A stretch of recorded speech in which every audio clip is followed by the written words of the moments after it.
Yeah. What's good, yo? Welcome to another episode of Real Talk, where, as always, shit's real. We talk about it. Yo, I'm your host for tonight, Pat Scorpio, doing representing. As always, I got my man with me. I'm gonna let him introduce himself. Hey, yo, what's good? You already know who this is. Your boy King People. They get box in the building. Ring Game Radio all day. Let's go. Yes, sir. Hey, and does anyone banned from the bodega? We gonna get into it more, but all the motherfuckers that was complaining about the fucking halftime show and their think pieces and their theories and their crying, get the fuck out of here. Stop being a bitch. That was annoying. Yeah, that was Jesus Christ. Straight up, yo. But yeah, like I said, we'll definitely get more into it in a little bit. But yo, I got my other man with me. I'm gonna let him introduce himself. Hey, what's flies? Conscious pilot, the West Coast Avenger, preparing for liftoff. Ringing radio. Let's fly. Let's go.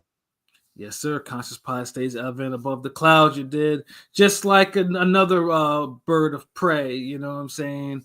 You know that last night that won their second Super Bowl overall in a dominating performance. Of course, I'm talking about my favorite team and America's new favorite team, the Philadelphia Eagles. You clap for them. Yes. Encore, encore, encore. Oh, man, though. Because, obviously, as football is coming to an end for this season, obviously the Super Bowl obviously is the biggest sporting event ever. It's usually the biggest sporting event of the year. Only really the Olympics kind of challenges it. But, yeah, the Super Bowl is everything. And the Eagles, they went into New Orleans. Probably, what are you doing? Eagles went right to New Orleans and basically punched the Chiefs in the mouth and it was just like I know most people were thinking, okay, the Eagles would win or the Chiefs would win, but it would be like a close game, like their first Super Bowl was, where the Chiefs pulled it out by 3. And but this one was different. Like this Eagles team was different from the 2022 team. This reminded me a little bit of the Broncos Seahawks. You remember that one? Oh yeah, the Broncos Seahawks. Yeah, that one was such an ass whooping. Like that. I mean, that one was. So I remember because I'm a Rams fan, but I was living in Seattle, so I can't lie. I was kind of lit. Just it was kind of lit. Just watching that live. just seeing that. like the Broncos. Yeah, because I remember too. Like I think didn't they score like a late touchdown? Like it was like a garbage touchdown. Yeah, garbage one. The garbage one. I was like, Christian Harvin went off crazy. Yeah, because after the kickoff in halftime, it was like they ran one back. You know what I'm saying? Like, but I mean, obviously, this wasn't. I mean, it was 40-6 at one point, so it was a dominant ass whipping in its own right. This one, yeah, no, it was just crazy how much the funny thing too, because we talked about the Chiefs, and although they had a good record, like they never scored more than 30 points this season, and they had like 10 games where they won by 1 score, and at least 4 of those games they should have lost if it was not for like ref fuckery.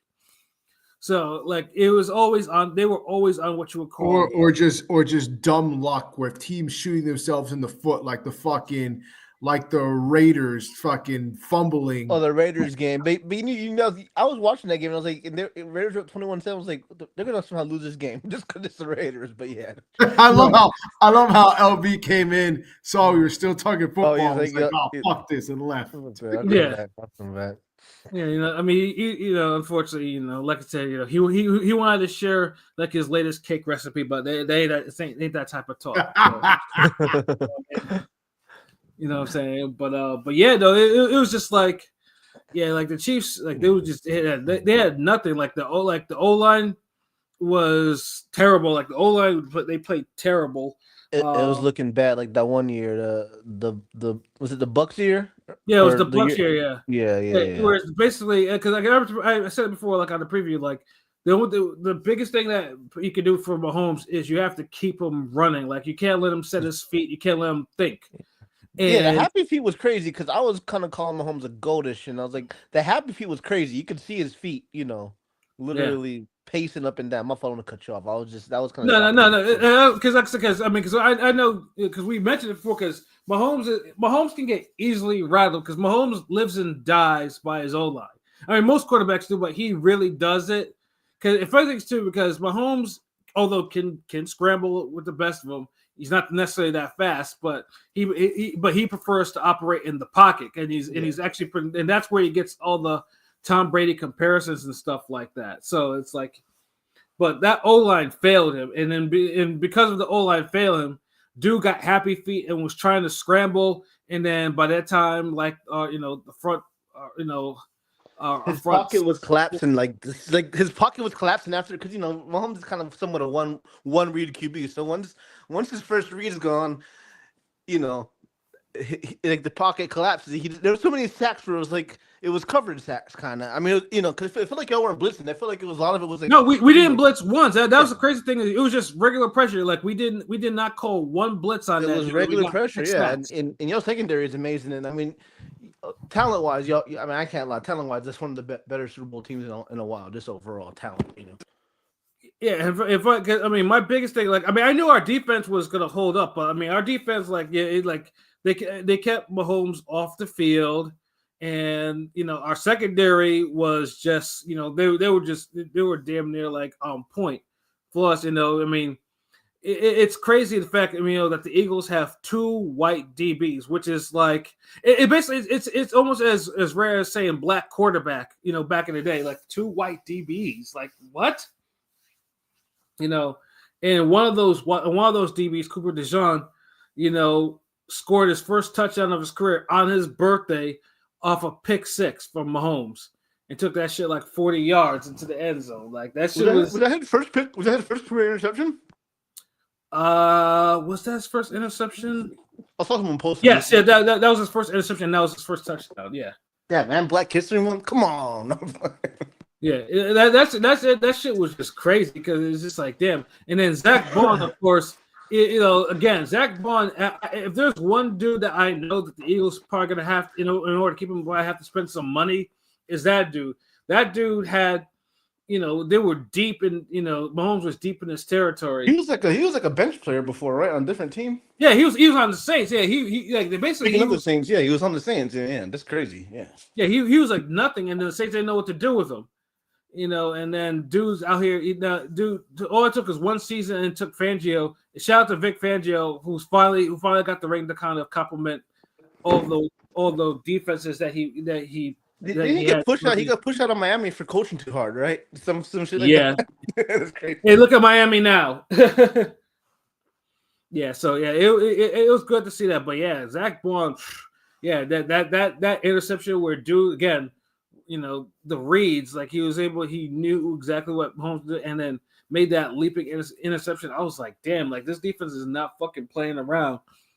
And Jalen Hurts had probably one of the most. No, he didn't play out of his mind like he did in the first Eagles Chiefs Super Bowl, where dude was literally carrying the team on his back of the offense. Like, dude was just in there. This one, he had probably an incredibly balanced game. Because one thing that the Chiefs did do successfully is they did stifle the run game from Saquon. So Saquon didn't have. Saquon I don't think even broke 100 yards. Yeah, I don't think he broke. He probably even break 50, right? I mean, it was. Yeah, yeah. I mean, he had. Combined receiving and rushing yards, it was like 90 something yards. Okay.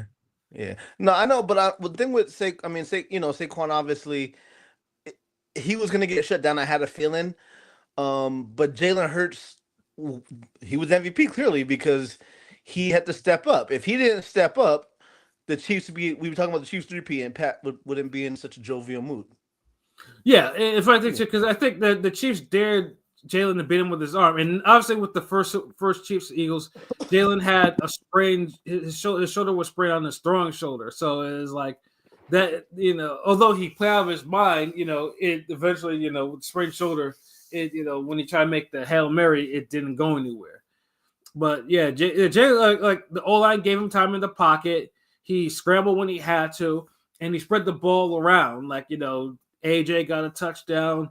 Devontae Yeah, Smith that was the thing. I felt like the first touchdown to Dotson. That's what made me think, oh shit. Because I know I always say y'all got the best wide receiver duo in Smith and AJ Brown, but when they threw like a wheel or whatever, the deep touchdown to Dotson for the first score of the game, I was like, oh shit, this game might be a little different than I thought. Yeah, and finally too, and the funny thing too, because I mean everyone is focused on both AJ and Devontae because they're elite level receivers, but we also have a Dotson he's good, and Watson is actually is a decent receiver. Like these are decent receivers. Like we have them, so it's like they just don't pay attention. So that was a thing. I think the Chiefs kind of sold out on trying to stifle Saquon, but it's like tell Jalen, okay, beat us with your arm. And he did that. Dallas Goedert had a nice catch. And like I said, it was just like, yeah, Jalen was able to spread the rock around and bam, we got points on the board. So it was just like, it was an incredibly balanced game by Jalen. And I'm just happy that he was able to kind of exercise the demons from the other Super Bowl. And well, even more so, not even just that, but also getting benched for Tua in the college championship. You know, at Alabama. I was watching that game, and he got benched for Tua. Tua comes in the ball game, throws a deep bomb to win the game to Devontae Smith. And that's kind of crazy because 9 years later, or whatever, Jalen Hurts throws a deep bomb to seal the game to Devontae Smith. Pretty much, yeah. And like I said before, it was 40-6. So at one point, and this was deep into the fourth quarter. And you know how the ad flipper was so complete that they actually, they brought Kenny Pickett in to finish the game. Like how many Super Bowls do you know where the backup quarterback came in to finish the game after the starting was done for the day? Like that doesn't exist. I mean, did they even do that when the fucking Seattle was whopping on the Broncos? But that's a sign of disrespect. That's a crazy sign of disrespect. Yeah, that's a crazy amount. And it's like, damn, like, okay. And then it was only when the Eagles kind of start taking their foot off the gas pedal, and rightfully so. I mean, when you're less than 5 minutes left and you're up 40-6, I can, you start laxing, you start putting. And then then Mahomes decided like, oh, okay, let's start stat padding and get some garbage time TDs. Something was open finally. Shit. But that also shows how dangerous Mahomes could be. Like if the Eagles didn't put if the Eagles took their foot off the gas earlier, then Mahomes could have did one of his magical half-breed comebacks. Was he in the rest would have assisted him. So. Like and those two touchdowns made it look like the game was competitive with the way it was 40-22, but that shit was not competitive. It wasn't competitive at all. The Chiefs literally had nothing. Like you can see on the bench, they were all like defeated. Like they had all completely defeated. I saw Chris Jones became a GIF already. I saw him on his knees, like falling down to his knees and shit. Yeah, Chris Jones, he embarrassed himself. Before the game, he was running around trying to shake Trump's hand. And then after that, dude, when Hopkins dropped that pass, he was wide open. Yeah, dude was he made a show of it. And then later on, when the Eagles did the brotherly shove, he got injured on that play, and he had all people, they had him like working on his neck. Like Chris Jones, he didn't have a good Super Bowl. Well, I mean, nobody really on the Chiefs did. I mean, Xavier Worthy, the rookie, did well, but Kelsey didn't. And I feel like they didn't show a lot of Kelsey during the game. I feel like, not Kelsey. I feel like they didn't show a lot of Taylor Swift. Yeah, because I think, truthfully, and now it's wonderful because I think they did show when she got booed. So I think, and they kept it on the man. I was like, yeah, that's what it should be. Like, unless she's out here doing a damn halftime show, I don't want to hear nothing about no damn Taylor Swift. But then Travis Kelsey, though, I mean, honestly, I think Father Time is knocking for dude. Like, I mean, he only had a handful of receptions. Was he 36, 37? He's like 35, but 35, 36. I think it's clear that he's physically lost the step, and I don't know if he's going to. And I don't know if he's actually going to, if he's going to be any useful. Like, I mean, obviously him and Mahomes always have that chemistry, but yeah, they didn't have no chemistry in the Super Bowl. In this Super Bowl, for sure. Like, dude wasn't targeted until like late in the game. Yeah, it was just, And fun things too is like I think the whooping was so bad. I don't even remember. I don't even think did the Chiefs even kick like punt once in that game? I'm just the Chiefs got punt. You said my fault. The punt. I don't even remember. Yeah, I don't even remember if they did. Yeah, like I think late. I think probably not even the first half. I felt like maybe once in the first half. I don't know. I don't even remember them punting. That's the crazy shit. And I know Bucker didn't make no types of appearances. Yeah, he didn't. There was no field goal attempts. You know, because I mean, even after they scored, like the Chiefs always went for the 2 points. So it was like, it was a lot of desperation. But yeah, the Chiefs, like they got put. This is by far like Patrick Mahomes' like worst, easily his worst game, even worse than the Bucks game. And like I said, only the 2 garbage time TVs made it look like it wasn't, but it really was. Like he was, The Chiefs had nothing for the Eagles. The Eagles, and funny things too is like you could tell like the Eagles were firing on cylinders when they beat down the Commanders in the NFC Championship game. You know, and that was an ass whooping and a half. You know, and then and everyone was firing on all cylinders then. So yeah, like I said, a competitive game. I mean, I think most people thought it was going to be competitive. And like I said, unless you're a fan of the Eagles, I might have mentioned in the pod. I was like, there's a chance I could see the Eagles may blow them out. I mentioned that, but it didn't surprise me. But I won't lie that I think overall, even though it was a blowout, it wasn't boring. It wasn't like you didn't want to change the channel. You know what I'm saying? I mean, I didn't think it was. I mean, it was kind of entertaining. It was an entertaining game, even though it was a blowout. It was entertaining for the most part. Yeah, because I've watched some blown. I know when I was a kid, I think the Niners and Broncos was a blowout. I think that was the worst of the blowouts. And I remember as a kid, I was like, God damn, like these guys are going to the end zone like every couple of minutes or so. Like that was a crazy blowout. And it was just like. But it's also rare to actually see Super Bowls with that type of blowout. Like I said, Broncos and Seattle was the last one that was a complete blowout, like that. So just to see that on a level to the Chiefs, Chiefs. Everyone thinks the Chiefs are the number 1 team, so it's just to see that, and it was just like it was just crazy. The Chiefs, like I said, the Chiefs they had nothing and they were just defeated, man. And then me being an Eagles fan, of course I was drinking during the game. So, my screams and stuff like that, they all got wilder and shit like that. And then I jumped up and down like a fucking kid. Like when Kenny Pickett did the last, when he did the last kneel in the victory formation. And I was just like, oh my God, they're Super Bowl champions again. And then of course I got on my phone and literally did all had to make sure that I hit every single part of my social media just to say that Eagles are number 1, Eagles are Super Bowl champions, all types of shit. And then I was carrying on and on and on, like Too Short blow the whistle song until like late in the night. But yeah, though that shit was it was incredible. I mean, it capped off an incredible season for the Eagles and a turnaround too, because the Eagles started off 2-2 before we had the early bye, which was also I was not a fan of. And then after that, obviously only the Commanders beat us, but once they knocked out Jalen with the concussion, and then they were battling with our second and third string. And as I mentioned before, the only loss that the Eagles really truly took this season was to the Bucks. The Bucks were the only ones that we weren't in the game. Our heads were not in the game. Nothing was working. We got picked apart. That's what it was. That was the only game this season. The only loss this season that actually felt like we lost. That was that. So, but yeah, just that turnaround and the adjustments in the defense and then the offense.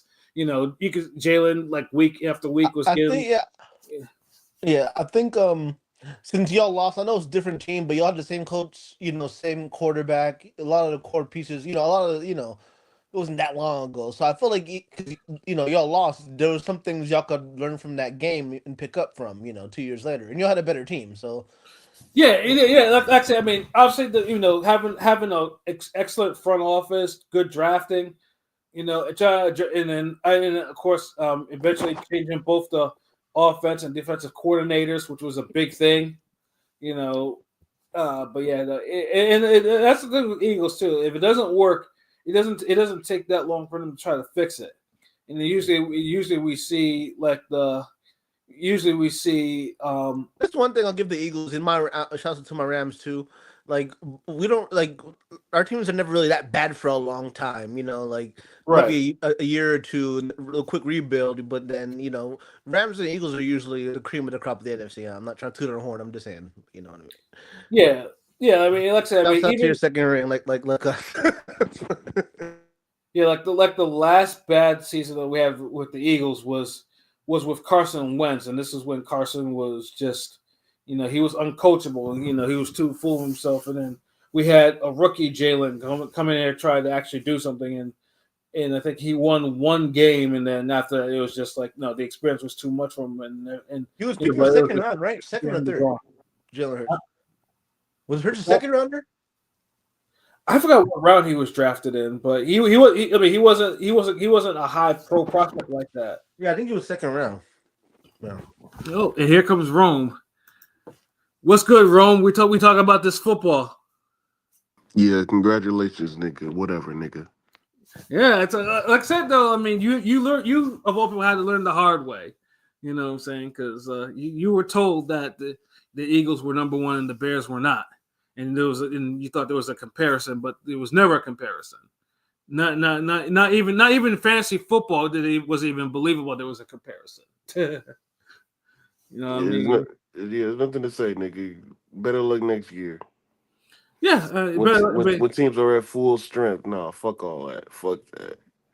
Yeah, your team was at full strength though. You had a former Eagle. We were missing the head of our snake. Pause. You had a former Eagle and you made him. That made the Pro Bowl. You turned him into nothing. No, DeAndre Swift is a bitch. Yo, fuck that nigga. If we had kept him, he would have won the ring with us. That's why we about to draft Ishan Gentry and get that boy the fuck up out of town. I mean, we'll see about that though.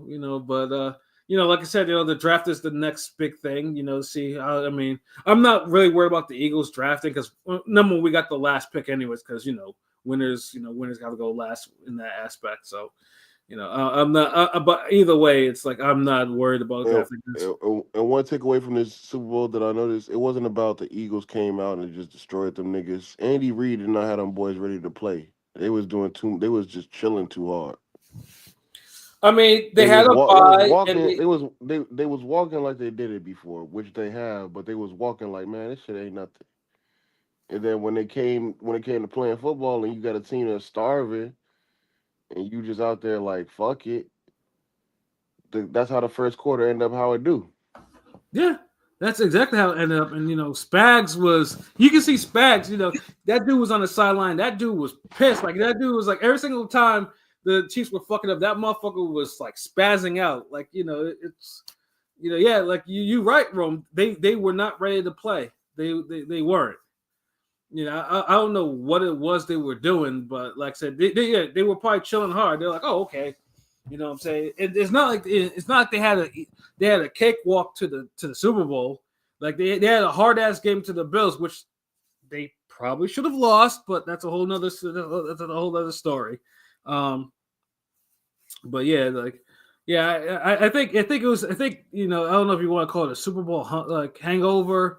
Are the Mahomes GOAT conversations done or stalled, or he's 3-2 in the Super Bowl now? No, I bet you the story for the next few months is what happened to Mahomes that night.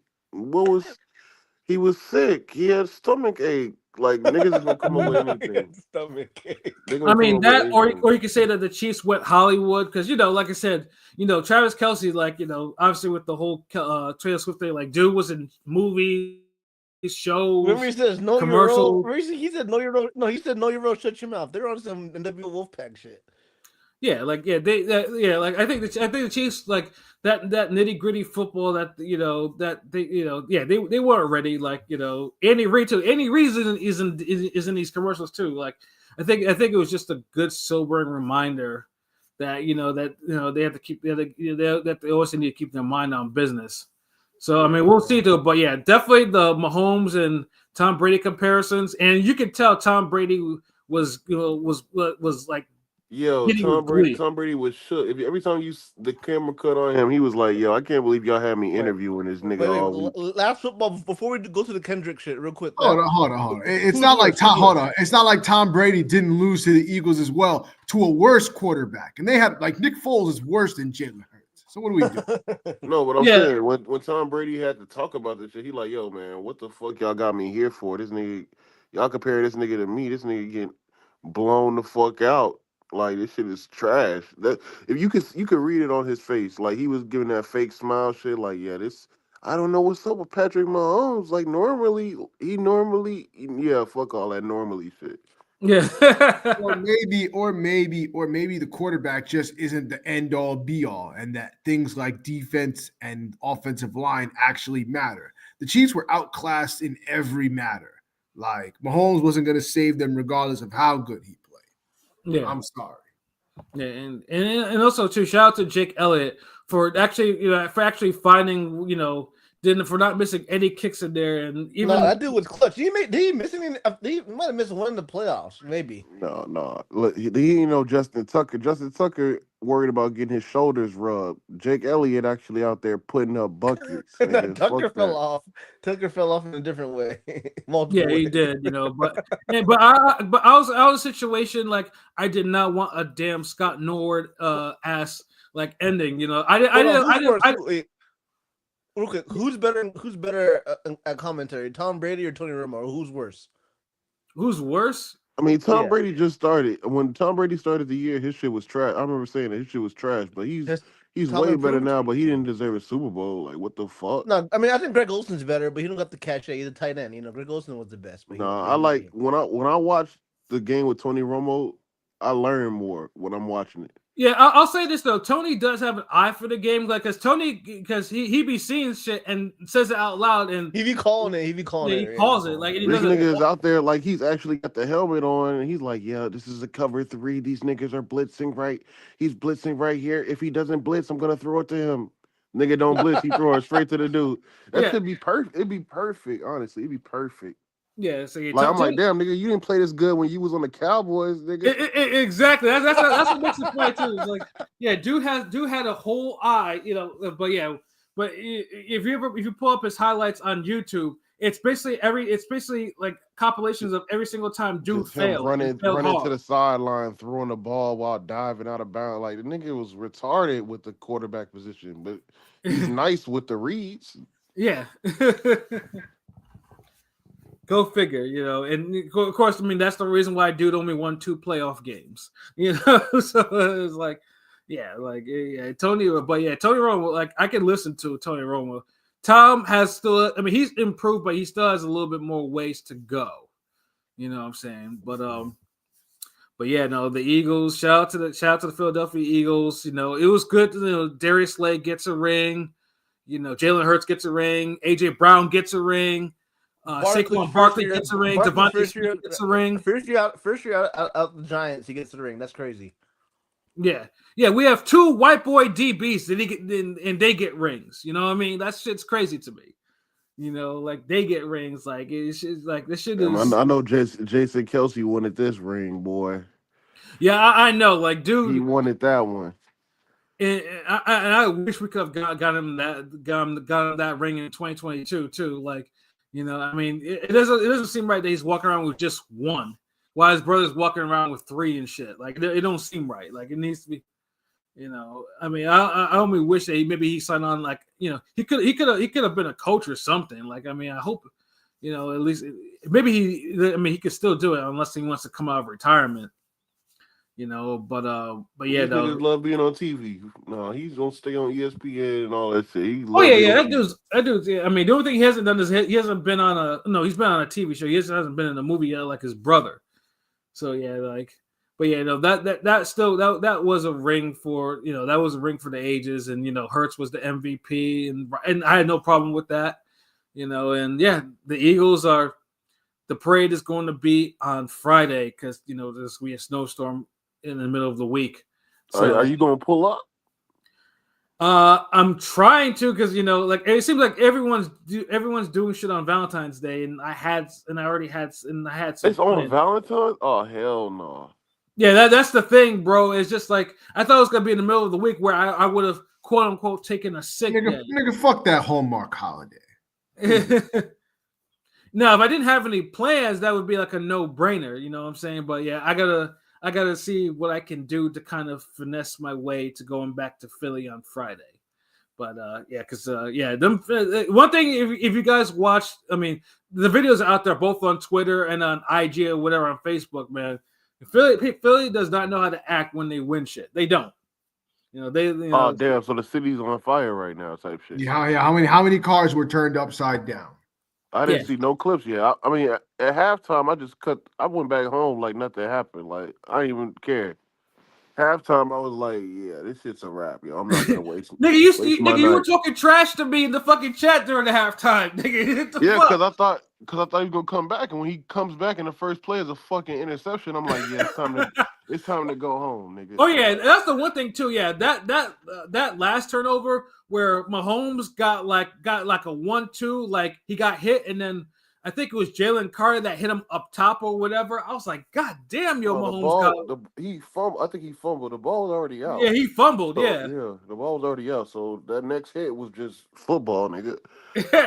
But I mean, we unfortunately, this ain't our grandfather's like. So that got 15 off the interception. So yeah, they did add a foul to that.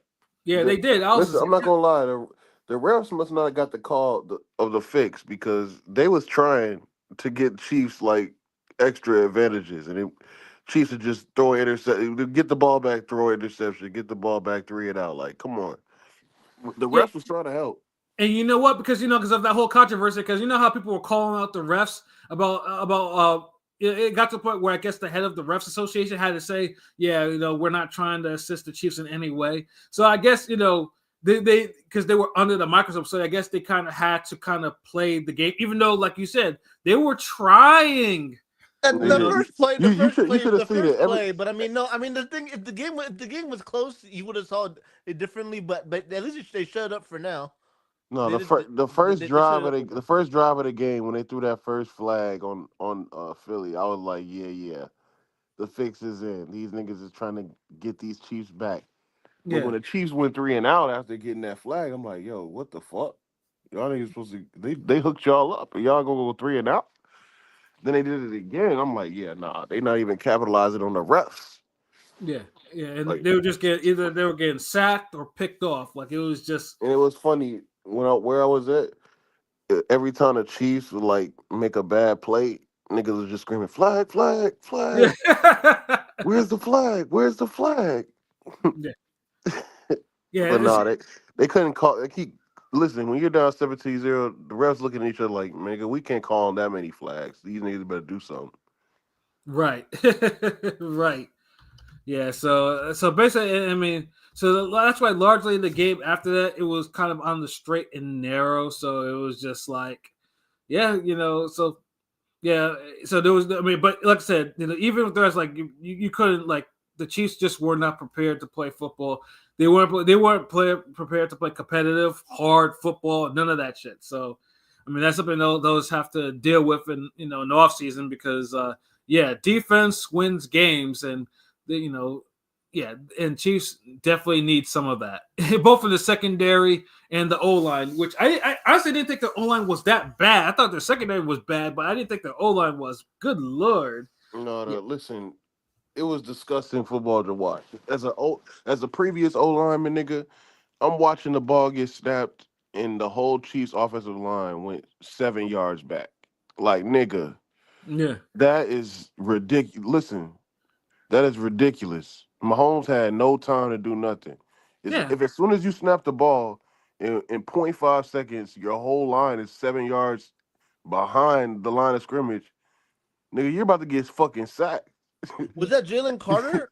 No, that was everybody. It was everybody. It wasn't just Jalen Jalen Carter Carter. didn't even really get no Yeah. touches in the backfield. He was just providing pressure, but everybody else was getting home.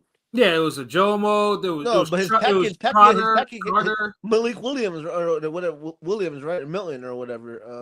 Milton Williams, Josh Sweat. Like Mahomes got sacked 6 times. Yeah. The pocket kept collapsing him. Yeah. Yeah. And he, like I said, he's not a swift runner. Anytime the pocket collapses and you try to run out, first of all, you're already 8 yards behind the line of scrimmage, and all your linemen are getting beat to shit. So you have nowhere to run if you try to run. That's why every time he got run, he got tripped up or fumbled and shit because he had nowhere to go. Not even a little crease to slip through. Like, he had nothing. Yeah, so the lineman was trash, yo. The lineman was trash. That's why they didn't want to run the ball, because they're like, yo, if we doing pass protection and y'all niggas getting beat 8 yards off the line of scrimmage, why the fuck would we try to run the ball and go forward? Yeah. The Chiefs running backs, they were a non-factor, like a serious non-factor. Like it was amazing how much like the receivers were a non-factor. Like it was like. But Pacheco was hurt for a lot of the year. Last year he was a beast. He don't have the same burst this year. They didn't use Pacheco. If you seen, Pacheco had like a 8-yard run. But he's not the same. Then the next play they threw an interception. So they were using the other dude. They were using But why? What the fuck? They're using Kareem Hunt. Why would you use Kareem Hunt when you're number one back? Remember, Kareem Hunt was a waiver pickup during the middle of the year. Why not use your number one back after he's back off an injury and this is Super Bowl and y'all leaned on him most of the time before he got hurt? Why not run the ball? Niggas threw that game. Yeah. Fuck the Eagles. So also with the game, I mean, obviously, what also got a lot of attention for a lot of different reasons was the halftime show, which was anticipated, Kendrick Lamar.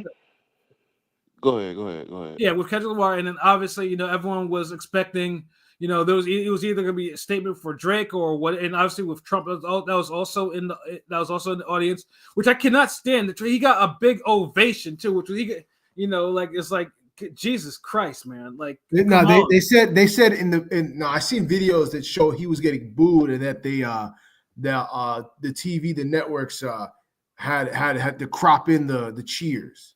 Oh, that's some more bullshit. Oh my God, they have to put. Damn, I thought because I was like, why are they cheering so fucking loud? But there are some 2010 WWF shit. Well, I guess in this TV, the president again booed. It was like, Well, no, I ain't gonna lie. I've been watching UFC and Trump gets the Stone Cold pop. You know what I'm saying? Yeah, the UFC, they don't need to do that. UFC is MAGA. He'll get a Stone Cold, as Ric Flair, Macho Man, Hulk Hogan combined. Yeah, that's the whole reason why I don't fuck with Triller no more, because after that shit, like I was done with Triller after that. But yeah, the halftime show. So I know what were your thoughts, man? Spit your bars. I really enjoyed it. I enjoyed it. I enjoyed the performance. I enjoyed the symbolism of everything. Bringing out Samuel L. Jackson and Uncle Sam. I was feeling it. Uncle Sam, red, white, and blue. It was definitely a cultural event. It was great. I really, really liked it. Of course, fucking social media had to get all with this. Oh, well, why this? Why do you bring this? This is boring. This is entertaining. Why did they have a rapper? I'm tired of these rappers that are doing the halftime show. Why can't we get back to classical music? Shut the fuck up. No, it's real, because I was talking to one of my customers earlier, an old lady. She's probably like 70 or something. She's a football fan, and she was saying, I heard of Kendrick Lamar before, but when he got out there, he was doing a whole bunch of songs I've never even heard before. She said she heard one of those songs, but every other song was like something new. She never heard it. She was like, I thought normally superstars use their biggest songs in the Super Bowl, which is true. Yeah. And I understood where she was coming from.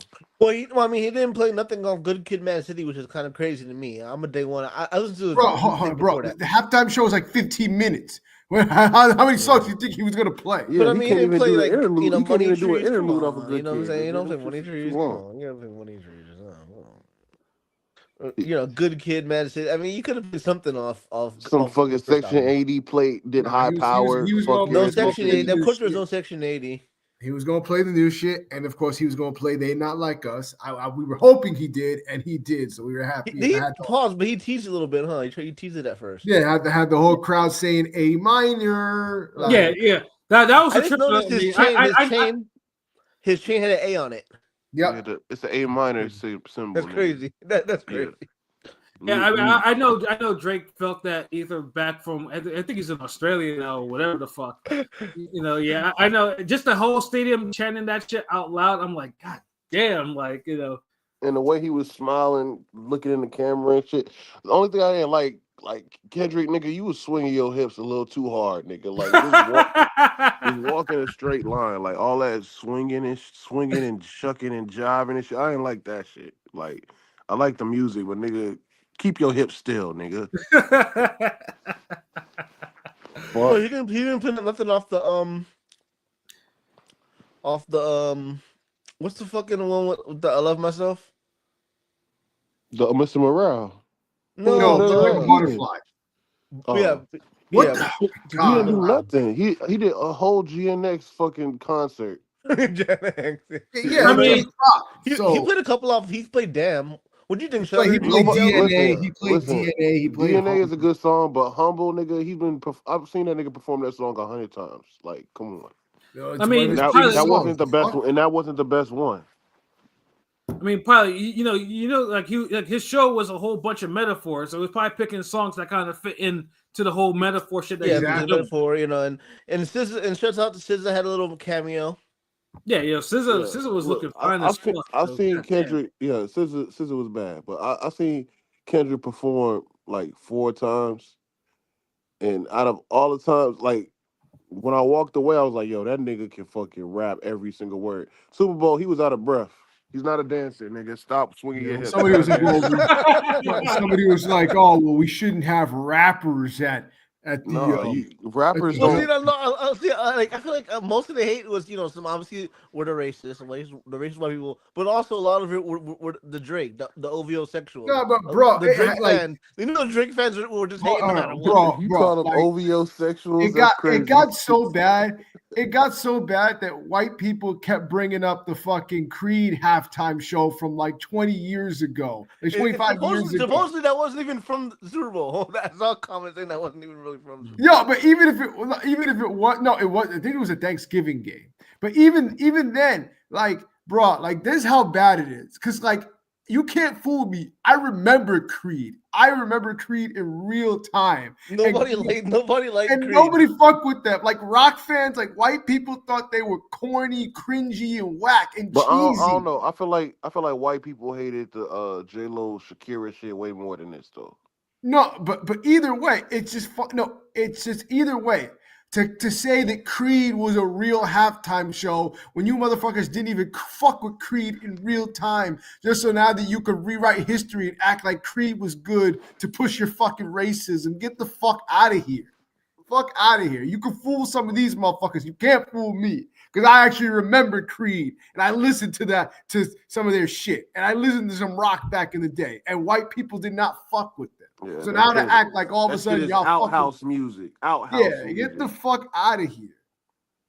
Yeah, man. Like some people are just just want to nitpick for no apparent fucking reason. I mean, I'm not saying like there wasn't a legit reason. I think probably the biggest rep I had with the performance was the sound. Like, if this motherfucker, if you can hear this motherfucker clearly get out of breath because this nigga was dancing and rapping and clearly didn't run enough on the treadmill to do that. No backtrack. No backtrack. The nigga was sweating like I said, through his some hat. of the comments were pissing me the fuck off. Like somebody that I knew that was like, he was on some fucking Fat Joe shit. He was like, well, the Kendrick shit was mid. You guys only liked it because you're black. I was what? Like, and what color was he? He's a Puerto Rican and not even a white Puerto Rican. He's darker than me. He was like, well, if Eminem was performing this, you wouldn't like it. Who the fuck mentioned Eminem? That nigga needs to get smacked up. Bro, what the fuck are we doing? Yeah. Stop mentioning that cracker. He has nothing to do with this shit. Yeah, and also I know there's probably some audiences, because it's the Super Bowl. like some people just don't want to think. You know, some people just like, I mean, depending on how the game's going, who you actually going for. Some niggas those like, yo, goddamn, all these fucking metaphors and shit like that. The fuck, you know, like I don't want to hear. I don't want to be on this shit. Like just get the game. All I'm gonna say is that a lot of people showed that they were the they and they not like us that Kendrick was talking about. That's all I'll say. That's facts. And shout out to and the one thing I didn't shout out to Serena too. Serena was also a metaphor too. Serena's legs was looking right. Crip walking in that shit, like damn. I was like, yo, who the fuck is that? She briefly reminded me of why I had like the biggest crush on her. Like when she was in her prime, when she was on all the black man magazines. You know what I'm talking about. Yeah, she didn't look like she'll whoop my ass right there. She looked pretty good right there. Yeah, she really did. I was like, God damn, Serena's looking good. But then I realized who she's married to. And I'm just like, and this made my heart sink. I'm like, God damn. Yeah, she is married to one of them saltines, ain't it? The one that she had to teach how to use a fucking washcloth, yo. That's some real shit. I'm just like, God damn, like you got to teach a grown ass white man how to use a washcloth. You don't know how to wash. What was he using? Man, you don't. I had white college roommates, bro. You don't want to know what they use. What they use? Sponges? Nah, nigga, they use that. Now they use bars. Yeah, soap, bro. yeah. Let's not go into. Yeah, you don't want to. You don't want to know, but yeah, because they don't use sponges, bro. Niggas put soap on a hairbrush and scrub.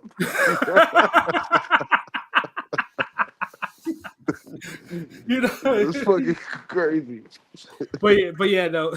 I don't want to digress from that because I can go off on that. But yeah, it was just like, goddamn, she was looking so right doing that shit. I was like, okay, she's out there, getting her a little walk on and shit like that. I'm like, okay, Yeah, but yo, hats off to Samuel L. Jackson. Like he made that shit a true performance. I feel like without Samuel, it didn't like when he like broke up the songs and like did his little interlude part. That part gave me goosebumps. It's like, yo, Samuel is a legend. Like cemented. Yes. Like I got Samuel over Denzel in acting, nigga. Like fuck that. Nigga, what? Yes, nigga. Yeah, no. That's a no. What do we do? I'll take Pulp Fiction over Training Day 100 times over. I mean, yes, no, you're not wrong there, but he's not a better actor than Denzel. Come on. Denzel ain't got no Hateful Eights. Denzel ain't got. Come on, dog. Nigga, he was Malcolm X. Are you fucking kidding me? Malcolm X was a great movie. Yeah, of course it was. It was a great fucking movie. It was definitely better than Hateful Eight, nigga. Listen, Hateful Eight is snakes on a plane, weird. A man on fire. Seriously? Seriously? Nigga, you just saying shit just to say shit, nigga. The fuck? No, but I'm for real about the Samuel over like Denzel. Like Samuel is more exciting of an actor than me. I mean, and that's true. I mean, I can get that. Like, I mean, they are both. See me. I put Samuel L. in the Morgan Freeman, Lawrence Fishburne tier. No, if Samuel did a fucking what's that Denzel movie? What's that Denzel movie where going around killing niggas and like putting shit back at Home Depot? Yeah, if Samuel did that shit would be cold. Like, come on. I don't think he's that much of a action actor, but still, that should be cold with the wordplay. I mean, Samuel Jackson, he's actually in the MCU. He plays a whole comic. Oh, yeah, that's true. That's true. And he did get busy, but not like Denzel busy, but he got busy. You know what I mean?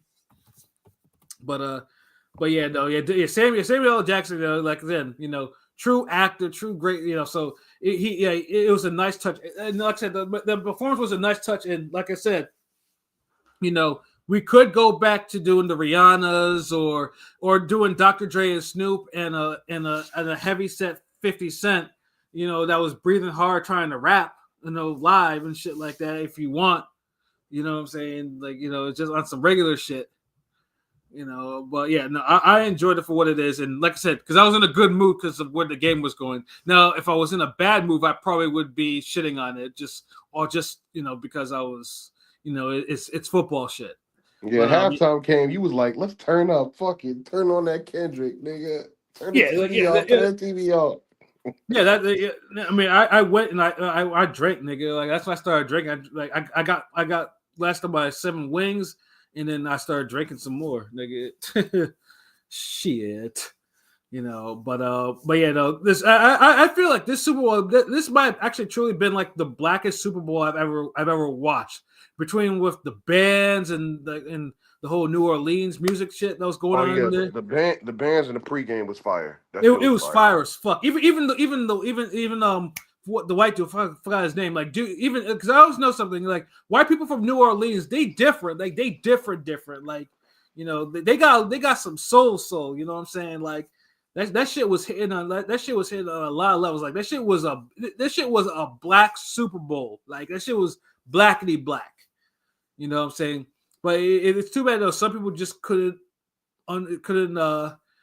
understand or respect or just see for what it was. Like, but yeah, no, I enjoyed it thoroughly. It was like it was a really good Super Bowl, even though the game wasn't competitive, and the concert and everything like that. This shit, and of course it's trending too because Kendrick, that shit already has like 25 million views. So yeah, Kendrick Star is only going on the up and up on this one. Like he got Super Bowl stimulus.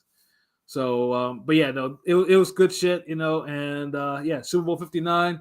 Eagles run the league now. And and yes, football season's over until September or August if you're preseason. And then the next thing for us will just be the draft, just to see who the Bears get top 10 pick again. Let's go. Yeah, and so did the Jets, and then shout out to the I think the Rams. Well, no, the Rams are I think their pick is like between 20 and 30, and of course the Eagles are last because we won. So it's like it's good. Yeah, this draft is going to be interesting. That's for damn sure. Do you know any contracts that's ended for your team? Who's ended their contract? Shout out to the Rams because I feel like we gave y'all the toughest fight of the playoffs. You did. Yeah, you guys had. Yeah, I mean, for things too, because you were like, I mean, the Packers, they got disciplined in the second time around. You guys took the ass whooping you got in the regular season, and you gave us a run for your money. It's just Stafford was Stafford, and stupid penalties cost you the game on that one. You guys actually played decent to the end. But let's be honest, the Rams wouldn't have won no Super Bowl. They won 2 Super Bowls. Like, I mean, they won a Super Bowl in the last 5 years. So yeah, but they wasn't gonna win this year. Okay. Yeah, that may be a given, but I don't put. I mean, Stafford got hot. Got hot in that run. So I mean, like I said, the Rams though, like I have nothing but respect, and that's why I didn't talk trash because I know how closely the Rams came to actually knocking us out of the playoffs. They came very close. But yeah, no, it was a good season, good Super Bowl for me, and then yeah, man. I know Shuttle. Hold on, real quick before we get to the recipe, man. Yo, who is coming back next year, nigga? Do you got everybody coming back? The recipe, man. Man, y'all niggas can suck a dick. Like I let y'all talk. I don't be clowning y'all when I go solo. Y'all let y'all do y'all football thing, but every time y'all do y'all football thing, y'all gotta send shots. Y'all suck a dick. Do y'all got every time. Y'all football shows don't do no fucking numbers. Nigga, stop crying. Nigga, did AJ? Nah, like y'all crying. Like y'all, it's like y'all get y'all cake, but y'all gotta send shots too. He got mad because Tim laughed. It's all good. Fuck a goddamn football. All right, nigga. So God damn, like I'm sitting here chill. Like niggas gotta send their shots. Like I don't. It's like I don't know why niggas gotta do that. Is Saquon coming back next year, nigga? Yeah, of course he is. Back? Yeah. Jalen Hurts, nobody got to renew a contract. Yeah, I mean, Zach Bond is it's like the most important one. He's the one we need to get back. Like there's a couple others, but the main one. What about that white boy? The linebacker. Reed, I think he's up for a renewal. I mean, he's definitely up for a renewal because he had an extension. Because a lot of when Super Bowl when niggas win the Super Bowl, they be like, all right, I got my ring now. Let me go get my bread. Yeah, I hear you too, but I think a lot of them are locked up, and I don't think a lot of them want to go anywhere either. So it's just like I can see a Slay or Josh Sweat like they may start exploring. Like I know Slade doesn't have that much longer to play. Like he may play like one more season, but yeah, it's like, but like the main ones like Hurts, Brown, Smith, like they're there. Like we got them locked up, so it's all good. Saquon is here got 3 years with us. So yeah, like I'm not right, worried. So y'all running it back. Y'all doing the Chiefs thing. Y'all running it back next year. Yeah, this is the Eagles dynasty. The Eagles run the league now. I told you this. Like this time no one can tell me anything different. No one can throw shots at me. The Eagles run the league now. This is a new day. You know what I'm saying? And I will talk my shit about the Eagles until the Eagles get bumped off, if they do. Yeah, I gotta listen back to that first football episode to see how you was talking then, nigga. Fuck that. I talk with confidence, my nigga. Fuck that. But I think we can spit our football bars. Get into this boxing that's coming up this weekend. You know what I'm saying? Starting with Friday, probably the biggest fight for this weekend. We got one Keyshawn Davis, going for his first title shot against Dennis Berinchyk. And why they're doing it on Friday is beyond me. I don't know what Friday is, especially on but I guess Top Rank is like, okay, let's make this a Valentine's Day card. I don't get the correlation, but whatever, I guess. But this is a huge fight, especially since Keyshawn, pretty much put in a star-making performance, getting that weight bully Lemos out the paint, put him in the bushes. Because he wanted to come in like 6-7 pounds overweight and shit, like it's the thing to do. And then Berinchyk, some say he got a gift. Some people say he legitimately beat Emmanuel Navarrete to become WBO lightweight champion. So they both got their zeros, which is pretty much the biggest thing that they have in common. But two different styles of fighters. But this has definitely been set up for now for Keyshawn to really cross over and like, okay, we got Tupper, we got a new superstar. We got to, this is, you got to beat this 36-year-old Ukrainian fighter that's smaller than you, but scrappy as fuck for his belt. You got to go do that. So Shuttleworth, since we've been talking for like the last 50 minutes or so, man, what do you think about the fight, man? Who do you think is going to win and all that? Keyshawn Davis. My knockout. By knockout? Yeah, late round knockout. Yeah. And funny things too is I think I'm leaning towards that too, because like I said, Berinchyk is 36 years old and he's scrappy though, but yeah, I can't see him. Like he doesn't have a punch like that. And if you don't have a punch like that, I don't see how he's actually going to bother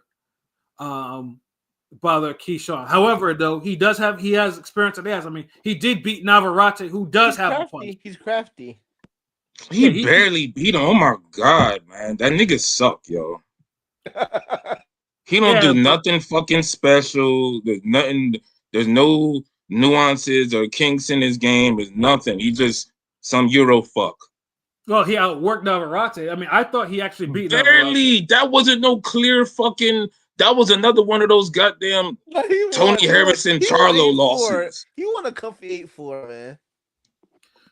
He didn't win that shit comfortably. That was an ugly, piss poor ass performance from both them niggas. Well, he sucked less. Navarrete did himself no favors coming into that shit. Yeah, he didn't. It was the type of performance Navarrete deserved to lose, but the other dude really did anything great to win. Yeah, it was just because I think the biggest thing with Navarrete is Navarrete couldn't hurt him. That was which was like thinking like, oh, maybe Navarrete's whatever his power was didn't channel up to 135. Because everything Navarrete threw, he was like landing. It just was. I don't know. The nigga wasn't hitting. And Navarrete is bigger than dude too, so that was the bigger thing. I'm just like, what the fuck? Like, why isn't? And Navarrete just felt like he didn't really give a damn. Like he was just touching gloves. He was just touching a nigga. He wasn't trying to like put hands on him. It was like it was little effort from this nigga. It was like a walkthrough at practice. Like, all right, we had practice. What you gonna do tomorrow? All right, I'm gonna do this. I'm gonna touch him like this. Because ain't like Berinchyk did anything special either. No, Berinchyk don't look like nothing. Like it look like I'll get that nigga work easily. Like, come on, that nigga, he doesn't got that much talent with him as a boxer. Like, he's just in there. Like, it's nothing. All they did was just, it was the best. It was a perfect performance to give Navarrete a loss. That's all it was. And but wait, didn't this nigga win like the Olympic gold medal or some shit? He's a gold medalist. Berinchyk? Yeah. Did he win? I believe he's a gold medalist, but I don't get it. No, he was not. Nah, he just friends with gold medalists. He was a silver medalist. Oh, so he lost to the best nigga. Okay. Yeah, he lost to a Cuban because all the Cubans get golds. Just not when they pros. Bars. Yeah, this nigga is really fighting out of his league. This is like they giving him a shot. Like, all right, you beat that nigga. Let's see if you can beat this nigga. Type shit. And truthfully, he should, because I mean, if you're gonna be calling out just for calling out Tank, you gotta clear a nigga like Berinchyk. But he's crafty and he's tough. Those are his two. But physically, Keyshawn should have all the advantages. So I'm not expecting. It should not be a difficult fight. It shouldn't be. If it's a difficult fight. If he listen, but remember, if Keyshawn struggles with him, we gotta look into Berinchyk. Like, okay, maybe this nigga got something that's disturbing niggas. Hey, remember when Keyshawn, we asked on Ring and Radio, he got interviewed by Brian Custer and he shouted us out. He said he could fight up to welterweight, the 147. So he's a big dude. He is, and that's clearly why we should expect him to stop Berinchyk. He should. He should stop it. If he struggles, then the hype will die down a little bit, huh? If you don't stop him. Yeah, which I'm pretty sure Bob and them will not be happy about. Well, no, it depends. If he beats the shit out of dude and dude is just tough and he can't get him out of there, that's different. Yeah, if it's like a Vernon Forrest, Carlos Baldomir type of fight where he just beats the shit out of dude and you're like, God damn, how we taking this? And he don't stop him. Yeah, that's cool. But it can't be no damn pussyfooting game of tag ass type of performance. How about a Forrest Mosley one type of thing? Huh? What if it was like a Forrest Mosley one? It better not be. Shit. Hold on, like what? Who's dude? David's his Forrest or he Mosley? Yeah, Keyshawn's Forrest. Oh, I was about to say, okay, let's see. Oh, because I'm like, what the fuck? That's even worse. He beat the shit out of Forrest. I mean, out of Shane. Yeah. But damn near had him out on his feet. He didn't stop him, though. I'm saying he didn't stop him. Yeah, but I mean, at least Berinchyk. Because he's still undefeated, so there's no real template for him actually losing. But it's line. But the stars are aligned for Keyshawn to actually put his foot in his behind. Because based off his last fight, he had a star-making performance. Everybody had a little doubt because of the overweight thing. And then when Lemos was actually good, like we seen what he did to Hitchens. Lemos fought dumb as hell. I ain't gonna lie, but it's still a highlight. It's still a highlight reel shot. But it was still a dumb. I felt he fought like that because he knew he was heavy. So when you heavy, you just want to just land big shots. He needs in the gas, so he's just gonna go for the kill early. But he just fought like a dumbass. Nigga just jumping with hooks and right hands, like nigga, sit your ass down. Yeah. I mean, even right now, I'm just taking a look at the odds for Berinchyk and Davis. So right now, a Berinchyk points decision is plus 600. I mean, that's probably one of them bets. Like if you feel like the boxing gods are shining on you, you might want to take that. A Berinchyk KO is plus 1,500. Now, if that happens, that's the biggest donation right there. That's the most donation. I'm saying a draw is plus 1,900. Keyshawn winning by decision is minus 125, and Keyshawn KOing him is plus 175. So they think it got happened. Keyshawn promised the first round knockout, so what? Nigga, hammer knockout. Fuck that. I mean, a Keyshawn first round knockout is, if it's 1-3, is plus 2,600. God damn. I mean, hey, that's what that nigga promised. So if he don't cash you out, he just got to pay you back. Or if you want to do just what round the fight will end, regardless of the winner, round one is plus 5,000. Jeez. Yeah. He throwing home runs with them hands. Then if that's the case, See, I feel like Keyshawn knows he gonna come out there way stronger than Navarrete did. Yeah, I think Keyshawn is definitely well aware that of what this is and how people reacted, because he was trending after he put Lemos in the bushes, because it was like, okay, you got rid of the weight bully, the one that was trying to come in there with a disadvantage, with an advantage. He put him the fuck away. Like he knows. Like, he had the performance of the weekend, because I think there was some other boxing that weekend or something. And yeah, that's all niggas really talked about. Yeah, so I mean, I'm probably, because Berinchyk is kind of crafty, but I'm thinking it'll probably be maybe a 9th round knockout for Davis. So I do think, I mean, now if he puts him away before 3, great. That's a superstar right there. TR built a superstar from bottom up, and he's where he needs to be. I think Berinchyk will probably I think he just needs to be broken down a little bit more, because he is scrappy, he is tough. But yeah, I think he'll get him out of there in 9. P, what about you? Yeah, I think it goes the distance, but I think he beats him up. But I think Berinchyk will be tough enough to just survive. He might just even go into survival mode. So, because Keyshawn is hit or miss when it comes to putting people away, I will say that. He is. Yeah, but you think Berinchyk got enough talent to last the whole fight again? Yes. Even if he fights scary, he might fight scary. It might even be a thing where he just like whatever, just fights to survive. Because some motherfuckers, they gonna that survive. shit, fighting to survive never works. On some Paul Buller Inouye shit. It's not. It doesn't make for an exciting fight. It's gonna be horrible to watch when he's in survival mode. But I think he goes into survival mode late. I don't know. I mean, Berinchyk doesn't strike. I mean, because obviously, if you hear him talk, dude has dude can barely speak a lick of English, but he be swearing his ass off. I don't give a fuck. Dude has a devil may care attitude. I can't foresee him just. I think he'll go out on his shield. This ain't like a Karen motherfucker who gonna go survive. Like, yeah.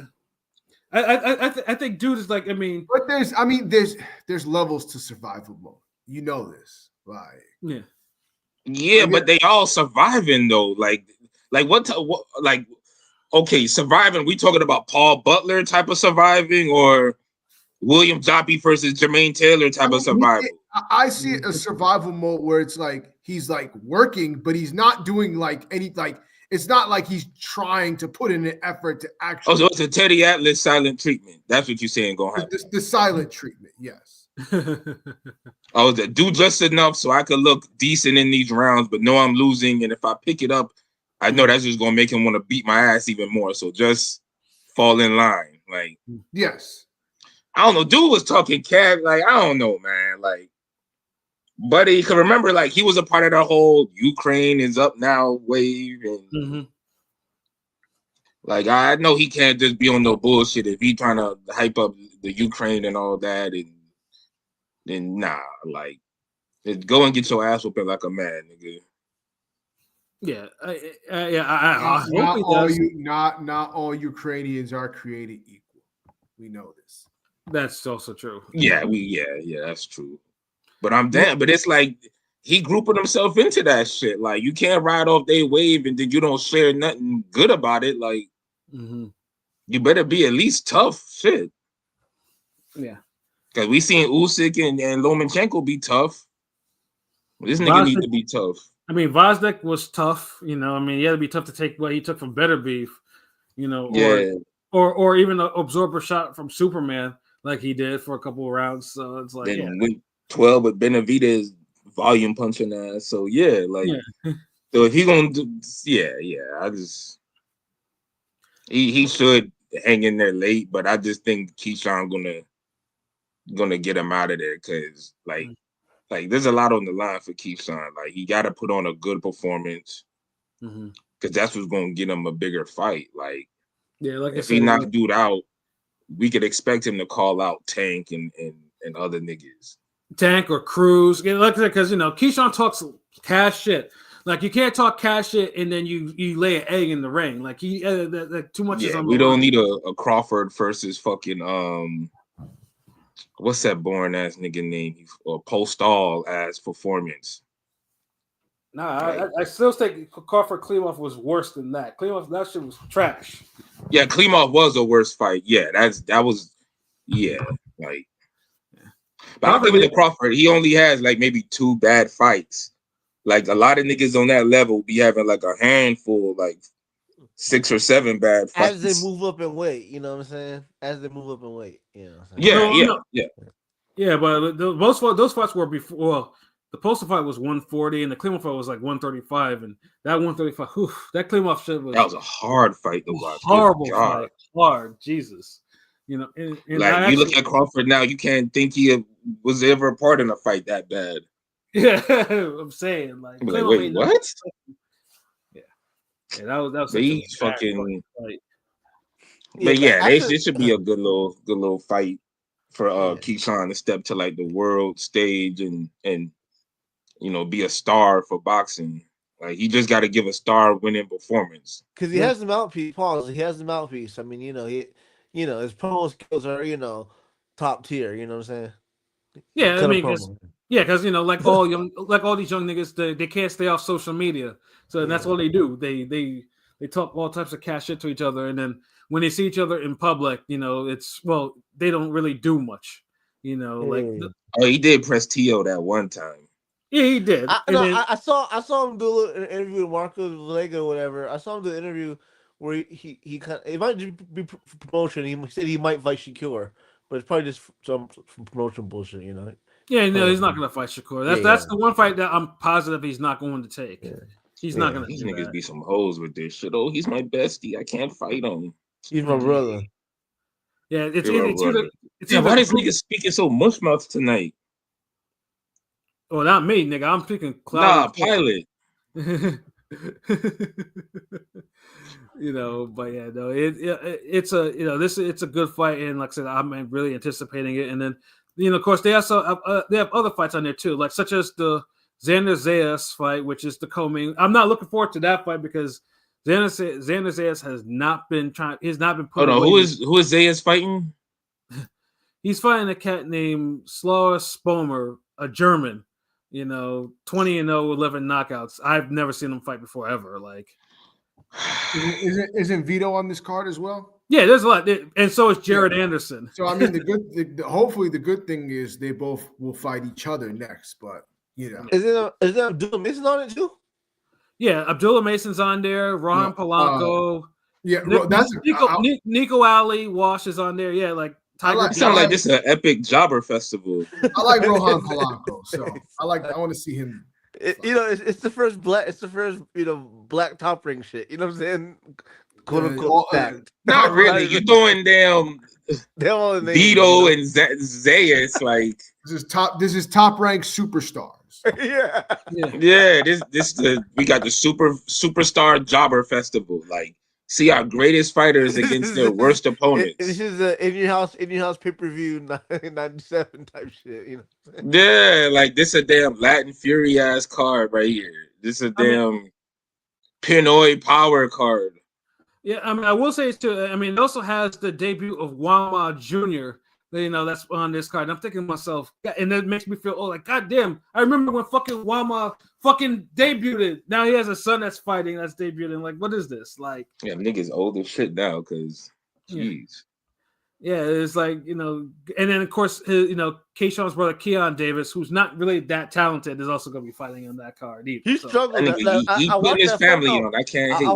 I was watching that fight on my phone at work, and he struggled. Like, first fight, he should be able to. He couldn't drop that guy or nothing, really. You know what I mean? Yeah, and dude's a 6'3" welterweight. Yeah, yeah.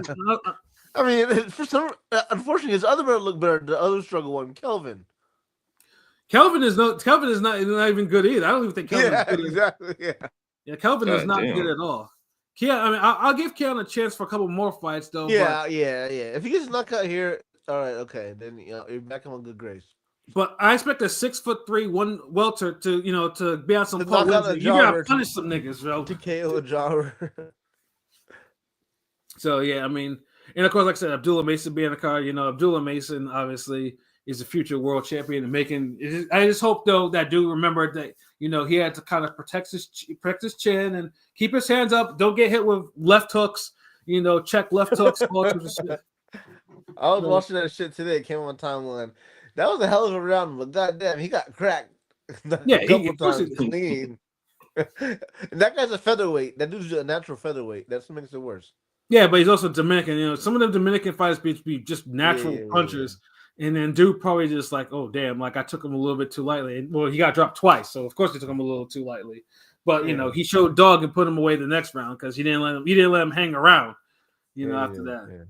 So yeah, you know, so basically it's your typical top ranked card. You know, with the main event being, you know, the actual, you know, the quality. You know, the other one. Now, like I said, if the other ones. So basically, it's like if these guys kind of struggle, that means, you know, something went horribly wrong. Of course, you know, that's basically a par for the course for top ranked cards. But you know, we'll see. It's it's good. It's a good card for Friday night. You know, what time they should start, yo? Shit, when is this Exodus? Let's see. For all the fucking emails I get from Top Rank, I should be able to. Let's see if they put out anything new. All right, let me see. Let me take this. I'm assuming it's probably either going to be 9 for the main card and shit like that. 8 o'clock. Well, that's fucking early. Hold on, this is what, Friday? Yeah, this Friday. Damn, I don't know. This just seemed like poor planning on this one. This should have been a real good Saturday card. Like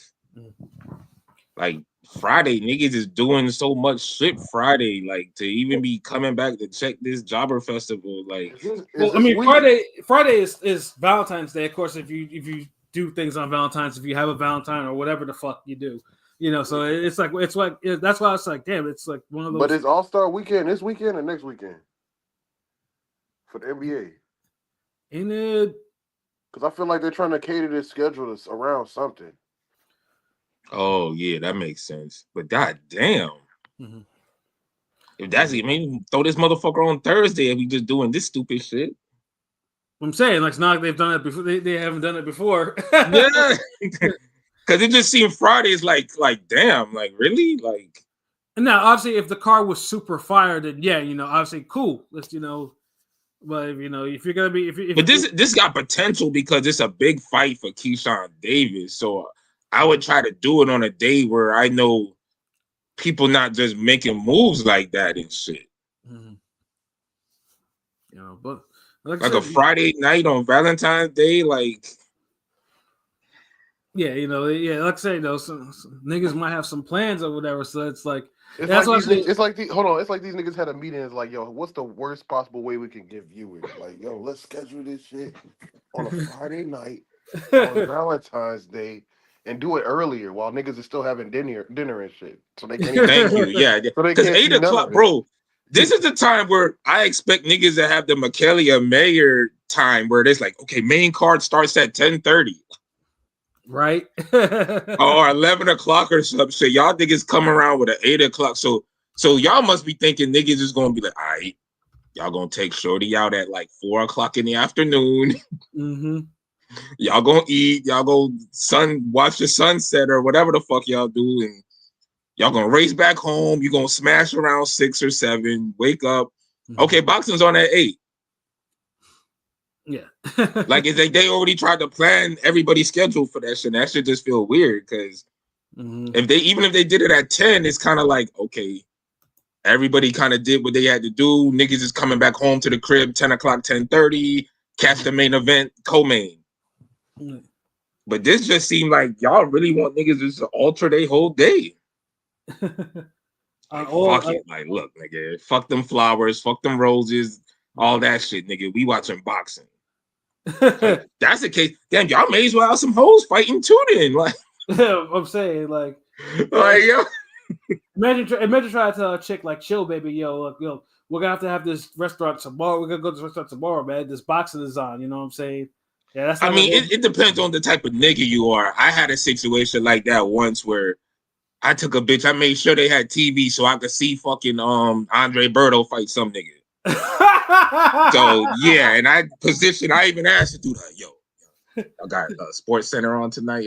Like I made sure, like why y'all never see you talk to the niggas at the damn. I never see you talk to the mate, the waitresses, waiter like this much. I'm like, oh, like had to make sure we good. Like nigga, I don't care about the feelings and all that shit you got. Like, nigga, I'm trying to see this fucking boxing. Like, God damn, this nigga really put away everything. Boxing was before everything else, man, and it's gonna be there.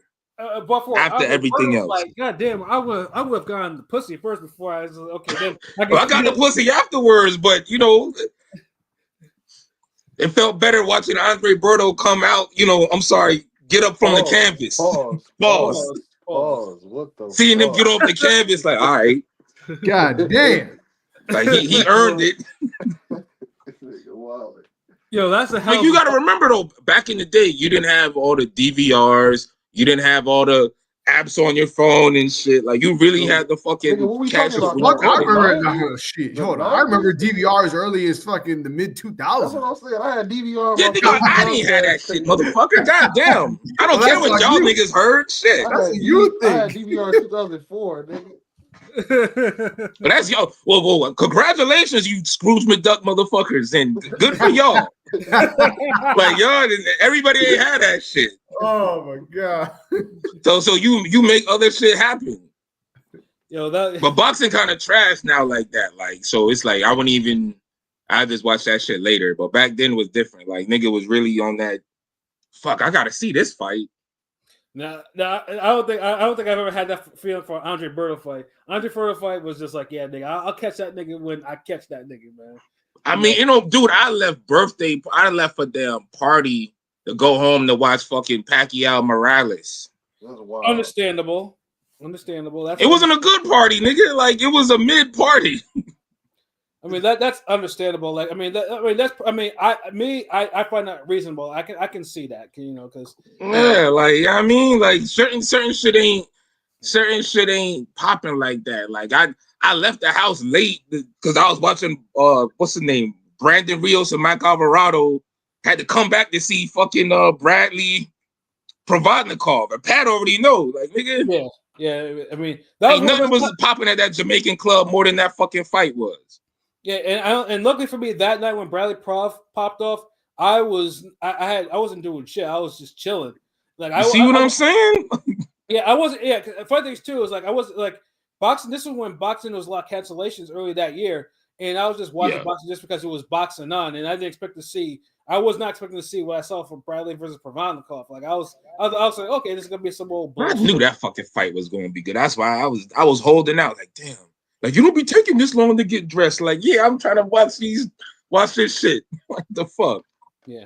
Like the only fight that I regret staying in for to watch was Chris Bird and TOS. That I fucking because I was so I was supposed to go out, but I was like, I gotta watch this fight first, and I was pissed that I stayed in to watch that. Yeah, you fucked up on that. Yeah, bro. I fucked up big time. I was just like, ugh. And by the time it was ready for me to go out, nothing was really popping. That shit killed your whole vibe, nigga. Like, you can't go out after watching that fight. Yeah, and on top of that, you can watch an Inouye fight and feel like you could conquer the world afterwards. But that Chris Bird fight, hell nah, nigga. And then remember, James Toney fought a nigga before that. It wasn't like that was great either. It wasn't. I was like, damn. I wasted my whole fucking night. I could have. Yeah, Michigan niggas let us down that night. Yeah. But that's also a good segue into another fight that's happening. That although it's right for the division, it's not necessarily something that you can say, "Oh, this is going to be a fight of the year," because both these guys have problems letting their hands go. Of course, we're talking about Jack Catterall and Arnold Barboza Jr. Hold on, that's this week too? Yes, sir. Saturday afternoon. Oh, afternoon. Yo, this is like the bizarro timing for like fights this weekend. Like, what is this? 2021 cult. They want their fighters back. Yeah, like I don't get King T right. I don't give a fuck about this fight. I thought you said lazy boy because I'm kind of yawn. These niggas do fight lazy, man. This lazy ass, worried, counter punching type of style, they're just horrible to watch. Like this shit need to be on at 6 a.m. It's a fight where you look at your phone real quick. I ain't gonna lie, it sounds like it, but hey, you never know. Two ugly ducklings might make a nice. Well, like I said, I mean, like I didn't expect Bradley Provodnikov to be shit, and it turned out to be one. No. Bradley Provodnikov had potential. Like, let's be honest, bro. Like, Bradley had to prove a point, right? When Bradley tried to prove a point. Bradley had to prove a point. Provodnikov hits hard. No defense. Like going in, I knew that fight was going to be good. I just didn't think it would be fight of the year good. Well, no, because Provodnikov lost a slugfest to Mauricio Herrera, who lumped him up. And yes, what did you just say though? Lost a slugfest.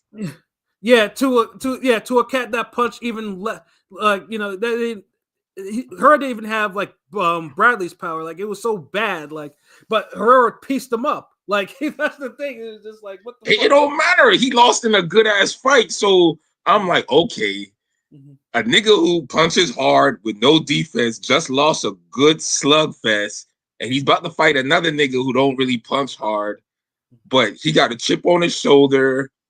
He got a point to prove. And his defense ain't the best, but it's decent. Yeah, that could be a solid fight.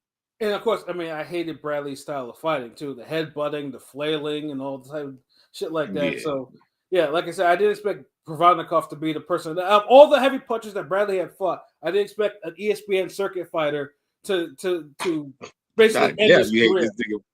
Damn, you hate Provodnikov. I don't. I'm just reasoning what he was. An ESPN circuit fighter. Yeah, like that nigga was like. Yeah, dude was. I mean, he was on Friday Night Fights. He was. He used to be. He was on there constantly. Like, I mean, that's. Yeah, he was. That's why this is crazy when you saying you didn't expect it to be a good fight. I'm like, God damn, like, what did the nigga have to show you to make you change your mind? I mean, even after Provodnikov like nearly beat Bradley, like, he had that weird pattern. Like, dude lost the fight to Algieri and shit like that, and loses a fight to John Molina. Like, he had these weird, he was ESPN circuit. Like, he wasn't like because he could get out boxed. Like he only had like one thing going for him. He had like one special move. He had a good pull counter right hand that he could use, and he hit hard. And he had stamina. Like, he could go for the whole fight. I get it, but that was it. Like, and he didn't move his head. He didn't do nothing else really good. And then just to bring back to Catterall and Barboza. Catterall actually has a punch. He can absolutely punch. Don't tell him that. Yeah, I mean, dude, so far is the only person that have actually dropped Josh Taylor and has actually wobbled him, has had him in trouble. But what Catterall's issue is, he stays in first gear. He doesn't go into second gear to finish up nobody. He doesn't. First gear, I'm hard pressed to call that first gear. This shit might be driveway gear, nigga. Like, I don't know what you call that. It's super passive. I mean, all I know is that Linares, when me and LB put money on dude to stop Linares, and he didn't do it. It went the distance. He got put on my gambling ban list. I cannot bet on him. That sounds like one of those parlay killer niggas. You'd be like, yeah, we not putting Toronto on the damn bet slip. Like, he's bad. Like, we're not doing that. If you can't knock down a shot Linares, not even once, I can't have you know. I can't be betting on you because your temperament is not where it needs to be. Because ain't no fucking way, bro. Ain't no way that fight was supposed to go to this end. Yeah, no, me and LB, we was venting. Like, it was like we were niggas was pissed. I can't believe that shit. That shit had me so pissed off. Like, that's the last time I put money on Catterall for anything. And Barboza is just funny things too. Barboza, again, passive. Only when he's actually pressed to do it, when he's actually super pressed, that he'll actually sit on his punches. Like, it's bad that the fight he had with Saucedo is like an anomaly now, because that was the fight where he was putting hands because he had to, because he was getting hit so damn much. So it was like he had to put hands. He had to throw hands. But outside of that, dudes he'll outwork you and whatever. And that's why he barely has any momentum or buzz in his career. Like Barboza, like you expect, like, his skills ain't bad, the talent there, like It's just he just one of those underperforming ass niggas who he has like he fights with no passion, no urgency, and it just like, bro, you see why your career is where it's at. Yeah, it's getting harder to defend him. Like Jose Ramirez was his last. Like Jose Ramirez was his last fight, and that was a horrible fight to watch. Good fucking lord, dude! Like honestly, it's one of those fights I kind of like. I meant to even ask you, like, did they end up fighting? Because I don't remember anything from the fight. It was that bad where I kind of just cleansed my mind from it. Like, yeah, awful fucking fight. Yeah, honestly, I mean, for a minute, because I thought it was because before that he had that gift against Macomb where he probably should have took the L, but he didn't.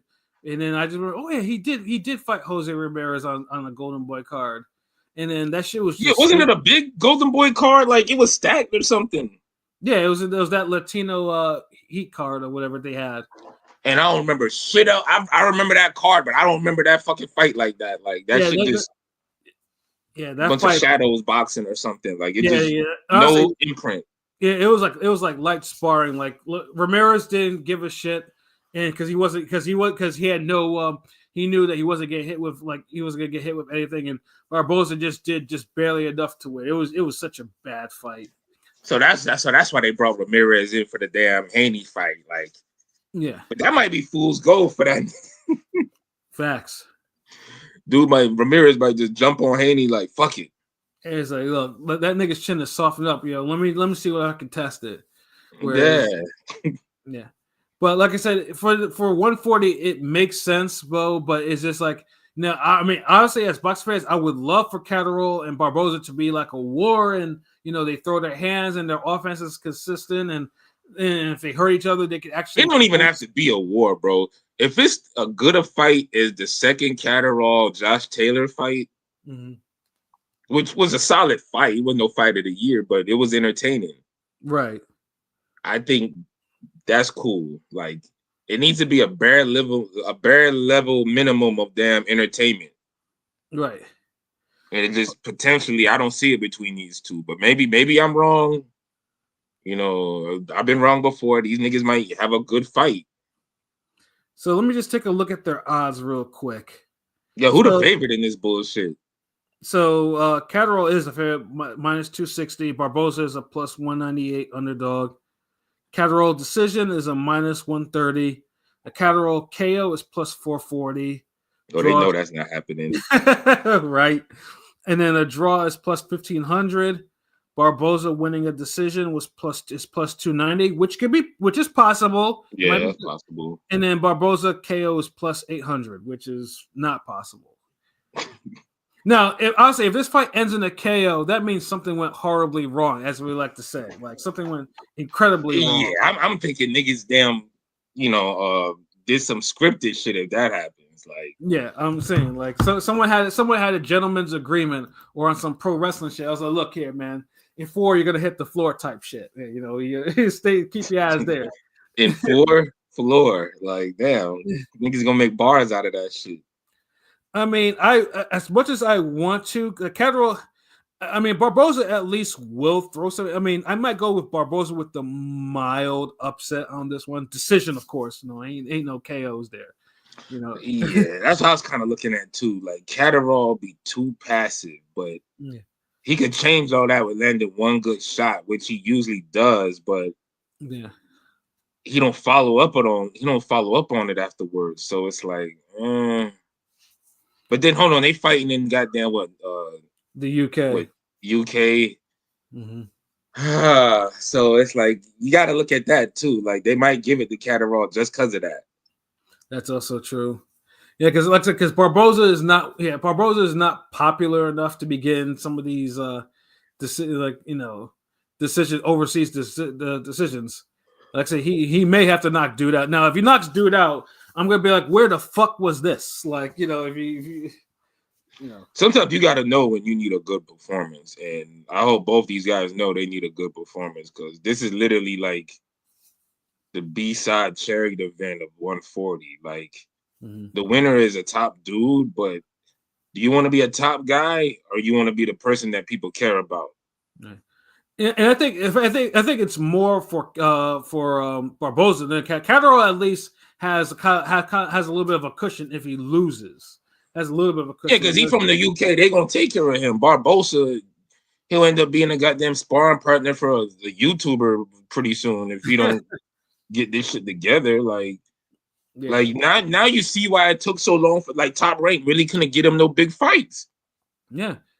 Yeah, and it's a shame too. Like I said, Barboza, Ramirez, when we talked about it, should have been on Top Rank, and it wasn't. You know, Oscar put him on and even when we got it, the Golden Boy, it should have been a damn good ass fight. But yeah. what we get some goddamn picking and poking bullshit. Yeah, I mean, it was definitely a fight that I remember myself yawning. I'm like, okay, this is not good. Like if I'm yawning, this ain't good. Like nah. Yeah, now if somebody doing like a clear boxing lesson. Like the Fulton Figueroa part 2 wasn't like the most entertaining fight, but I'll take that over a goddamn Barboza Ramirez. True. Yeah. I think any sane person would. Yeah, because right there, the only fight I pick over that I'd watch that over is goddamn Robert Easter, Francis Bartholomew type shit. Like, oh my god. Yeah, see, now you got to get into real ugly shit to be like, damn, okay, yeah. Yeah, that fight killed Robert Easter's career. That motherfucker still hasn't like. If he's fought after that, I don't remember, but all I know is that fight killed his career. Like, he fought. Didn't he beat up some woman or some shit? Yeah, and he got shot. God damn, this nigga living he a rapper or a boxer, nigga? I mean, he is Broner's boy, so you take that for what it is. Like if you a Broner homeboy, like fuckery gonna find you. Yeah, So P Pilot Rome. Do you think anything else is gonna be any different? Are we seeing a knockout? Are we seeing, anyone gonna bet on a knockout? Bro, this is gonna be a draw. I'm calling it now. Draw. Not a living draw. Two ass plates. Like. I ain't even mad at that. This very well could be a draw. And you see how they put the 1,500 for a draw? Like, they know it's feasible. Because if it wasn't, that should be like plus 3,000. Right. Yeah, they said 1,500 because they low-key could see it. Like, yeah, this might be oh, God. Like, yeah, I feel like bad fights that we don't want to see shouldn't be draws, though. And I feel you on this one, but like I said, bad fights should count as a loss against both niggas. Like both niggas, if y'all fight and it's just a terrible fight and it goes this distance, both y'all niggas get an L. That's how it should go. Honestly, like that might be the way to combat like all these niggas with these horrible performances. Like if because I don't want to take away niggas' money and shit and be like holding up the purse, but if like, look, man. Y'all gotta reach. If y'all both for 12 rounds, y'all throw less than combined 800 punches or some shit. Both y'all get it right. Yeah, meaning neither one of y'all even threw like 400 punches, and the fight is horrible. Like, yeah, both y'all need an L for that shit. Or like, I don't think you should be able to seize a certain percentage of their purse depending on performance. Like. If I'm paying a nigga to do my driveway, right, and I give him the money up front, and then I come outside and half the driveway is done, nigga, it's like, yo, nigga, what the fuck is the rest of my driveway? Like, I gave you the money, what happened? Oh, nigga, you can still roll. It got rocks down there. You can still drive off. Like, you nigga, good. What the fuck? Like, no, nigga, I paid you for something that I thought I was getting. Now deliver, nigga. Period. Honestly, you ain't lying because when you look at it, like you're paying tickets for fights, especially if they got a good resume or good reputation, you want to see a fight. So if nigga just jump out there, whole hum, he should be penalized for that shit. Real talk. Because I mean, like, think about it, like there's been Canelo fights where that nigga throw like 326 punches in a 12-round fight. And that nigga should have got a belt taken for that shit. So it's like, oh my God. So yeah. I know I couldn't be no boxing promoter because if I set up events, I would be doing little shit like that. Niggas would think I'm petty. like Martin on the Nipsey episode where he owned Nipsey's and he charging niggas for toilet paper and all types of shit. Yeah, ice cubes and straws and all that Yeah. shit. Fuck it. Like, look, nigga, if you'll be having like, all right, who gonna get the KO bonus? Who gonna get the fight of the night bonus? Who gonna get their purse taken? Who gonna get 15% taken away from their purse for making niggas fall asleep in the damn arena? Thank God I've never done that before. Yeah, I've never been in like this. Yeah, no, I can't. They be some boring fights, but it's like so much shit be going on in the arena, like you don't want to fall asleep. Yeah, I think the only time I wake up in a fight right in front of you and shit. I think the only time I ever came close was when I saw a fight in New Hampshire because I had no damn AC, so the heat was making me fucking tired. And I had to keep drinking water and shit to kind of keep God damn. What fight were you watching? That was a Friday Night Fights card, nigga. Like it was fucking Hank Lundy and the dude that Matisse bodied. I forgot his name. Word. It was like this is one of Hank Lundy's like brilliant fights because he boxed dude the fuck up. But yeah, no, it was hot as a motherfucker in that place because they didn't turn the AC on in the goddamn place. Who would do that? Like, are we going? Did they take the roof off or something? No, it was in a place in New Hampshire called Rockingham Park. I think it was like a place where it was like a mall and a horse track and shit like that. It had an arena in there. But what in the fuck? A mall and a horse track? Like, yeah, it is by far. That sounds like some shit Florida would do. I mean, dude, nigga, remember we used to watch fucking Laura fight on the fight track, and that shit used to get 700K on fucking on TV, like on a Friday night. Like it was the weirdest shit. That was the. I ain't trying to see no Cubans box on no goddamn racetrack. Like the fuck. That by far that was one of the rawest place I ever watched a whole televised card. Yeah, this shit was sweltering fucking hot. No fucking water. I had to keep buying water there. It was terrible. Like they ain't sell beer, nigga. Like it's like fuck it. Nigga, I probably would have been dehydrated if I started drinking beer, nigga. Nigga, I was sweating bullets in there. And, I was just like, nah, like this. No, that's crazy. That shit was crazy though.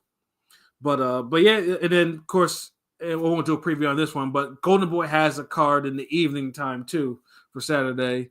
We were supposed to get Oscar Duarte and Regis Prograis, but Prograis shoulder injury, quote unquote, basically got he had to pull out of the card.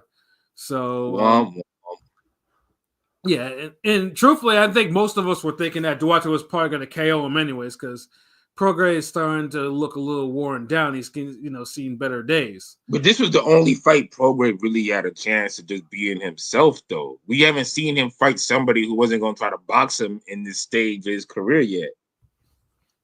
That's also he could have had a chance, but now it's like it's over. He hurt. I don't know when he's gonna get another fight. But at the end of the day, every time I hear Prograis' name, I just think about a nigga who should have just been moved up to 147. That's all. And it should have been before. It should have been right during the period. That fight with Maurice Hooker. That fight was there. It was it made sense. Niggas was former 140 champions. They were outgrowing 140. It made a whole bunch of fucking sense. But that's why they fucked up 147. Every time somebody interviewed him about it, he always said no. And I don't say one call up under pussy, but he always sounded a little scared to move up to 147. It's weird. I mean, I asked the nigga myself when I interviewed him. I asked him, "Are we going up to 147?" He's like, "No." Like I asked him myself. I just don't get that. And it's like, bro, all this dude is not even that small. No, because he knows he gives us physical advantages. Could he be a smaller? Well, he'd be a smaller. Dude, like people make it seem like you saw Haney drop. He's not small like that though. But you saw Haney drop the shit out of him like that. You saw Haney, first fight at 140. Dropping the shit out of him. Stunning. But Haney should be fighting at 147 anyway. Haney was always bigger than 140. Yeah, facts, yeah. But look how Haney looked like he was like 165 that night. And that's just one fight. Like, dude, so we're gonna not talking about all the people who were smaller than Prograis or started out smaller weights and they ended up at 147. Is Prograis any smaller than Pacquiao? I mean, Prograis ain't that. So I mean, as being Prograis is not that like small. Like, you know, That's what I'm saying. Like, is he smaller than Broner? mm-hmm. These are two niggas that went to 147. Yeah. Is he smaller than Juan Manuel Marquez? Yeah, it's unfortunate. Is he smaller than Floyd Mayweather? It's like last of a dying breed. These niggas don't be moving up weight no more. You know what I'm saying? It's crazy. Yeah, like I don't get this whole he's too small, his arms are too short. Get the fuck out of here. Like y'all making it seem like this nigga's like 5'1" or some shit. Sweet Pea won a 154 belt. Sweet Peas. Dude, I rest my case. That's it. Sweet Pea went to 154 and fought somebody who was damn near dangerous, like real legit. Mm-hmm. So I don't want to hear that shit, bro. You just made a bad career decision, and it affected you, and pretty much kind of threw off his career after that. Because he won another belt, but it's like his best win is Zepeda. I mean, and that's kind of unfortunate for a two-time champ. Your best win is Zepeda. And a Zepeda that already, seen better days. Yeah, and it's a shit because in his last fight, he looked good and worn. So it's like, because like I said, you're only hurting yourself trying to make a weight that you should have moved away from years ago. I remember when he came on the internet. Pretty good. Him versus, remember he dropped Catterall early, right? And after Catterall dropped him, right? That fight was not pretty good, bro. What the fuck? But at least there was 3 knockdowns. You know what I'm saying? I can remember there was 3 knockdowns. You know how many knockdowns Vladimir Klitschko and Povetkin had? I don't know. There's so much only knockdowns. Was that fight any good because of it? But at least it's so memorable having 3 knockdowns in a fight. You don't see it as much. Dude, that was the only memorable fucking thing about that fight. Everything else was like trash to watch. Yeah. And they weren't like no earth-shattering crazy knockdowns. They were like just regular knockdowns. They're all arguably flash knockdowns. Yeah, you saw Michael Grant hitting the canvas and rolling over 3 times or some shit. Or Chris Chris Algieri just in a barrel roll somersault after he took an uppercut. Like, nah. Or Linares Loma. Yeah, like some shit. Like, nah, man. This whack ass shit, bro. Like, nah, man. But let's say, obviously we will Prograis. Hopefully he heals up and comes back though. But at least I at 147. At 147, yeah, especially. But I will say this: Oscar Duarte and his new opponent Miguel Madueno. Yeah, I'd say don't sleep on that fight. That fight will be a slugfest because Madueno will come to fight. He's been. Hold on, Magdaleno and who? Madueno. Miguel. Also, Duarte, they didn't even find a replacement for Oscar Duarte. No, that's what Duarte is facing. That's and Magdaleno is. If you want, he's fought Keyshawn Davis last year. He took him the distance, right? He took him the distance. Yeah, no, Magdaleno's good. Like, okay, like I can fucks with that replacement then. Yeah. Yeah, like he has power. But he will come to fight. He's 31-3, but he has 28 knockouts. So. And I think Duarte obviously is not going to come to outbox him, so I wouldn't sleep on that fight. Like that might be the best fight the whole weekend, bro.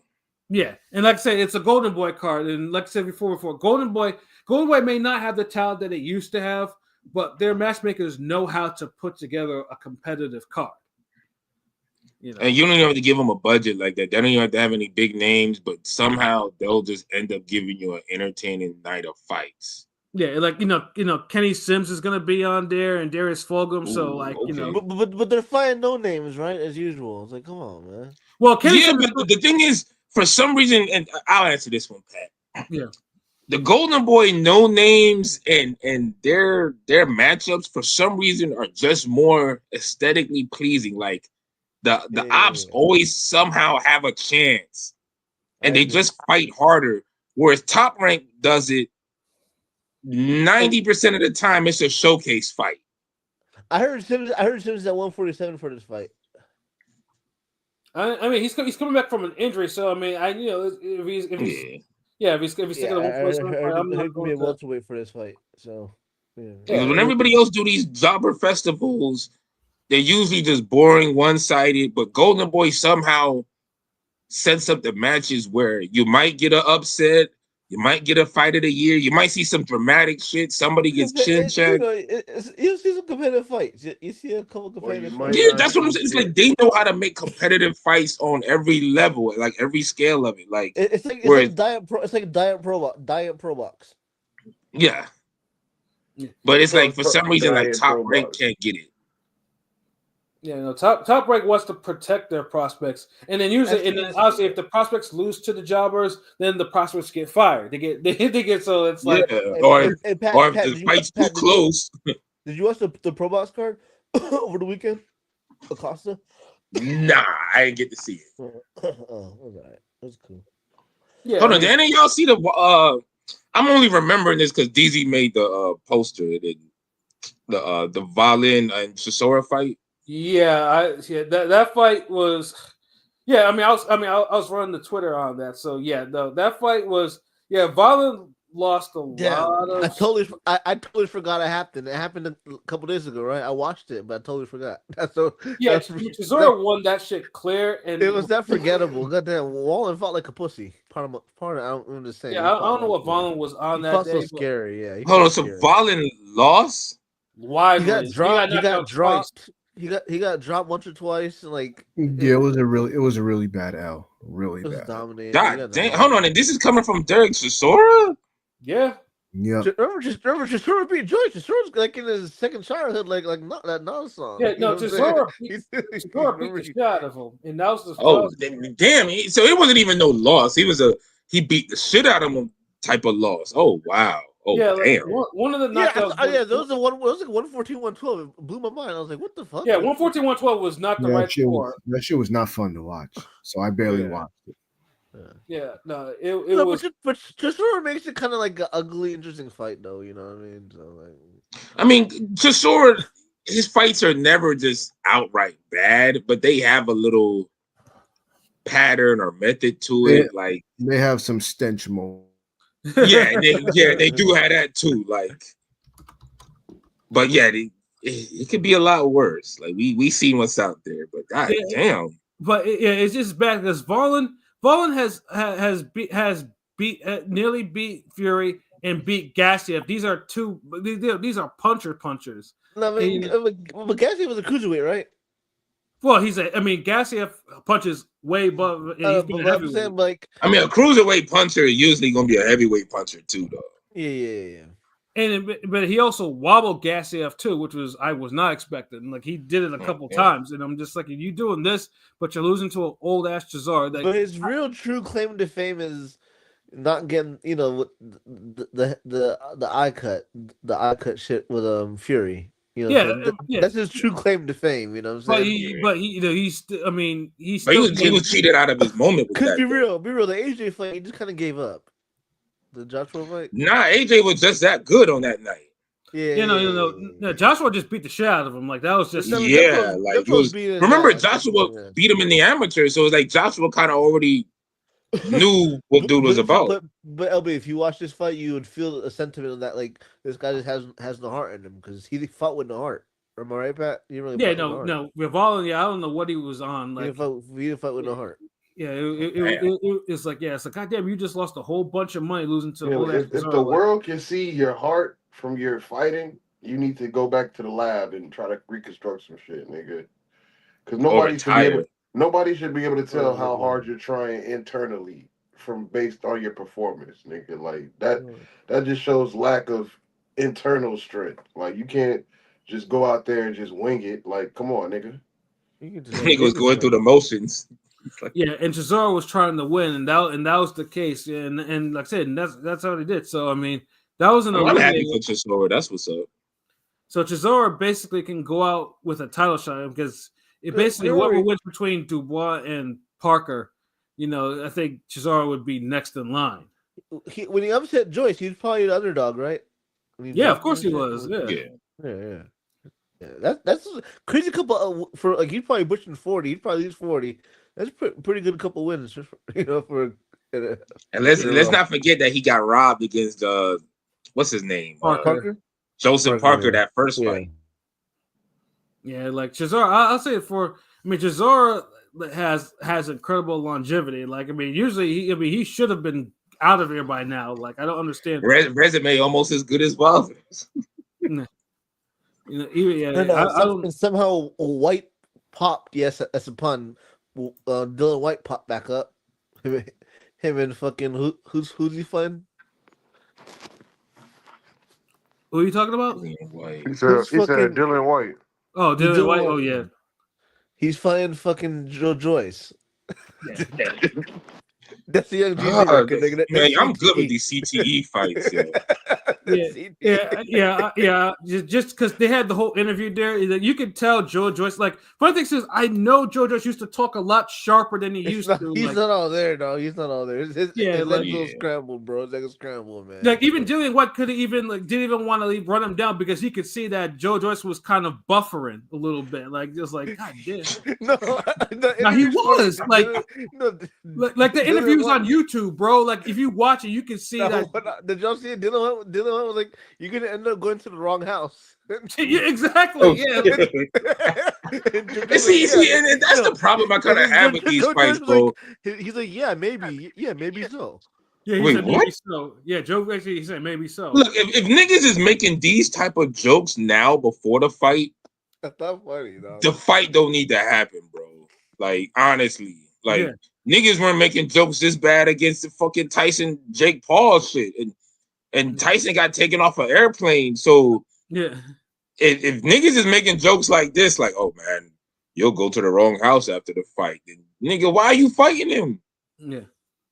I'd be ashamed to fight somebody like that if I know if I hit them too hard or some shit, they'll literally wake up not knowing where the fuck they at, go into the wrong house. Yeah, that's some weird shit. Yeah, man. and even you even see Joe Joyce now, like everything about him just looks off because he didn't I like to say he didn't shake off what the beating that Zhang got from Zhang. He didn't shake that shit off. You know, and you could tell something went wrong, but so no one's telling them like, hey, maybe you need to retire. Like, damn, you ain't making enough money yet, bro. Like, I ain't trying to pocket watch, but like you big dude, like get in some movies or something, nigga. Something like train. No, I don't know train because I don't need a gym full of Joe Joyces. Good God, that'd be the worst thing to happen in boxing. Like CTE rates that just go out the roof. I mean, it's bad that Dillian White is talking about your defense. You have none, and all that shit like that. Come on, like it's just like. Now, I'm not saying Dillian White. Luckily, he's chinny, but Dillian White, he popped dirty. He set up like a year or two, right? He had to sit up like freaking. No, man, Dillian White, he can't really talk bad about nobody. But the fact that he could talk all this about Joe Joyce, and this is Dillian White, that just shows you the level Joe Joyce at now, and he shouldn't really be there. Like, yeah, he shouldn't. Like, and I would feel the same way if this was Dillian White versus Wilder. Like, both of them, like, think about it. Niggas just got battered too much. On the last point, Joe Joyce, think about it. That his two best wins are fighting for a title. Yeah, on the biggest card. And that's the messed up part about heavyweight boxing. That's crazy. Like, yeah, you're right about that. Yeah, heavy. That's the fucking heavy. Like, he has some of the best wins in the division today, but he fights niggas who always changing their career around. Like, he's the catalyst. Yeah, but now you see him. Now you look at him like you can tell that his eyes are glazing over. You can tell that dude is slower. He talks slower. He's thinking slower. Like, he has all these signs that you see as someone who probably should not be fighting anymore. It doesn't need to be taking Slick Puller. He's like Slick Puller from CTE. You know what I'm saying? Yeah. Joe Joyce shouldn't fight no more. Yo, has CTE been linked to boxing as well, or is it just a football? Oh, it's always I mean, it's like it's the original. It's the original, man. It's the original CTE. No, I thought CTE started in football. Well, CTE determines the football, but punch drunk, brain damage, like that shit has been. Yeah, we just don't call it CTE. We saying CTE trauma, now. But head trauma. Come on, man. I mean, yeah. You'll hear most niggas will call it punch drunk. So but niggas been dying from brain injuries in boxing forever, pretty much. Of course, yeah. They changed rules. Remember, fights used to be 12 rounds. Used to be 15 rounds. That shit went to 12 rounds.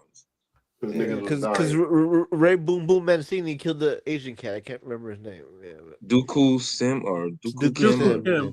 Yeah. In what round? I think it was like the 13th or 14th. 13th, Yeah, it was after 12. Yeah.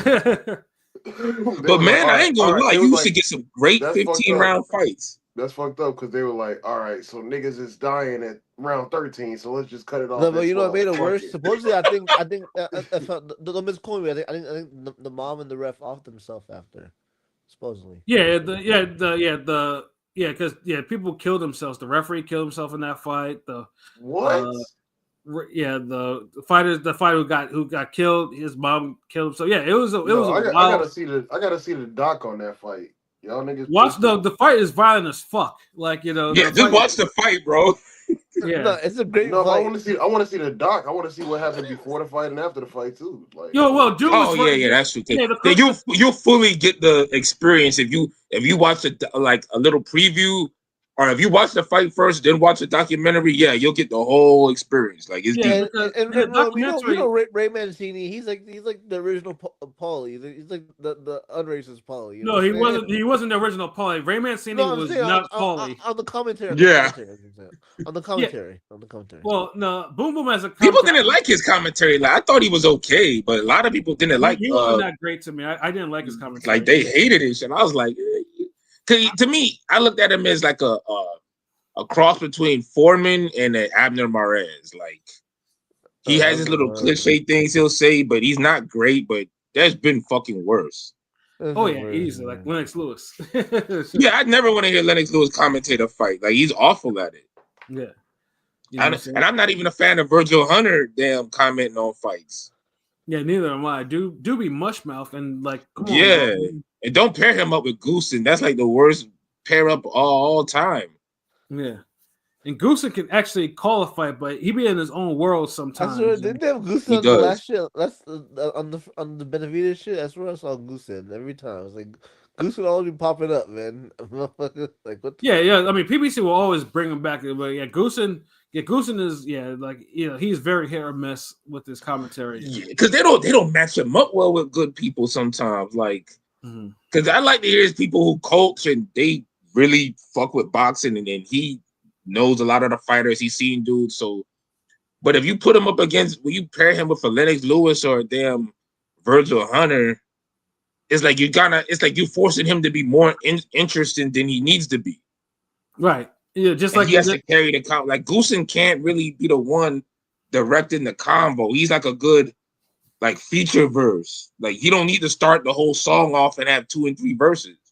Yeah, like with Pacquiao Thurman, like dude, when Pacquiao hit him with the body shot, it was like, oh, that was a headbutt. No, that was definitely a headbutt. I'm like, what the fuck were you watching?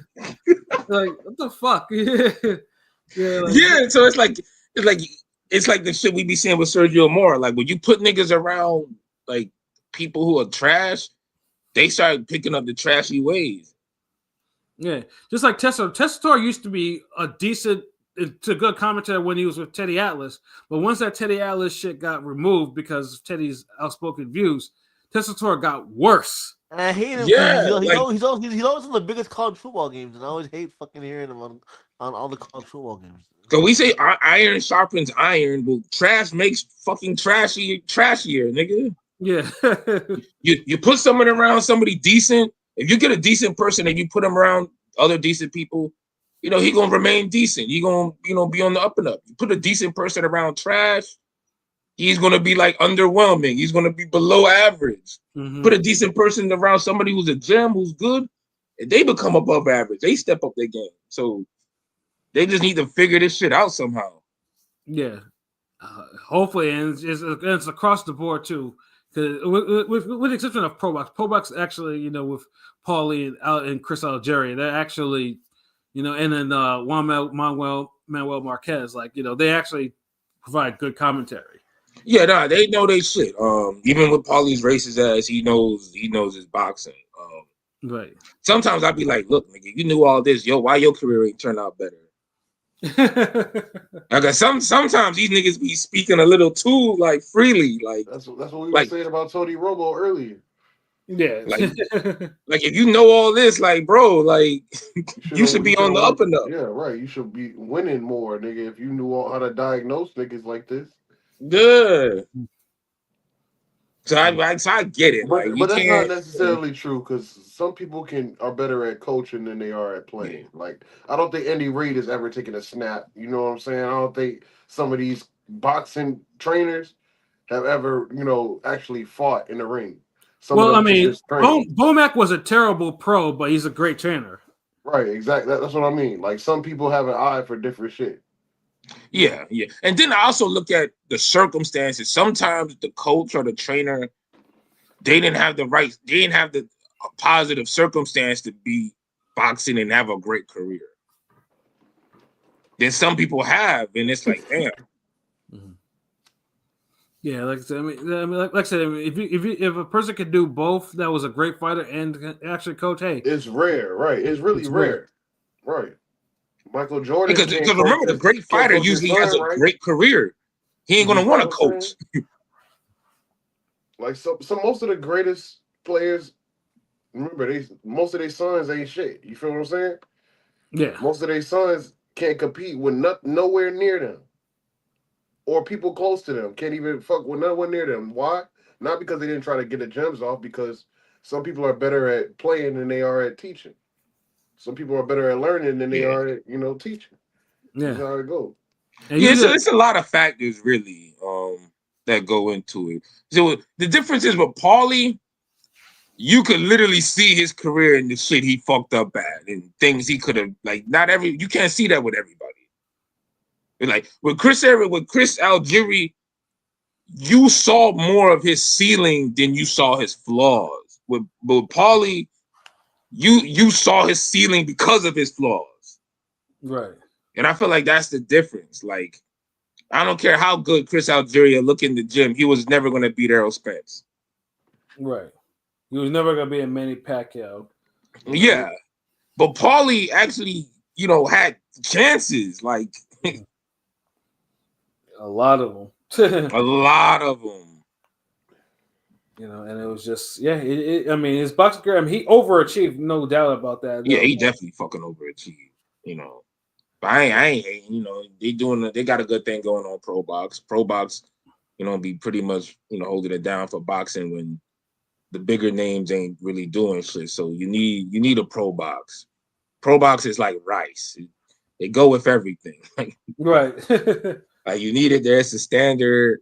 Yeah, it ain't great eating it by itself, like you pilot or some shit with a spoon, but you throw some vegetables or some beef on that motherfucker, pause, and you got something.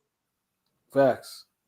You know what I'm saying? But shout out to Chisora. Like I'm glad he's still, even though I don't want to see this nigga fight no more. I don't, but if he's winning, he's winning. So when he gonna get that Anthony Joshua payday? Huh? He gets a crowd. He's A-side, What the fuck? What the fuck did this nigga say? That nigga's getting mugged right now. But this nigga's up here like,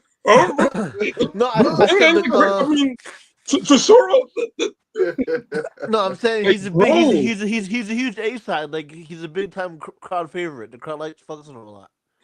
Yeah, of course. Yeah, Chisora is like a fan favorite. Like everybody fuck with Chisora in the UK. Like you could see it. Like, and that's another way you don't. If everybody fucks with you and likes you like that and they love your energy, I don't want to see somebody get hurt though. Right. And he keeps going down this path. Like I'm gonna say he's lucking up, but it's going too good to almost to the point like, damn, it's only gonna get worse from here. Right. Mm-hmm. How much more of this shit he got left? Thank you. Because if you put him in there with them, even a Anthony Joshua type of fight, like Joshua might beat the shit out this nigga. Right. But he deserves that payday though.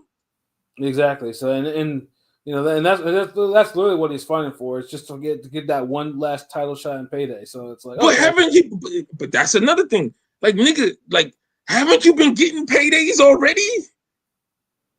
Yeah.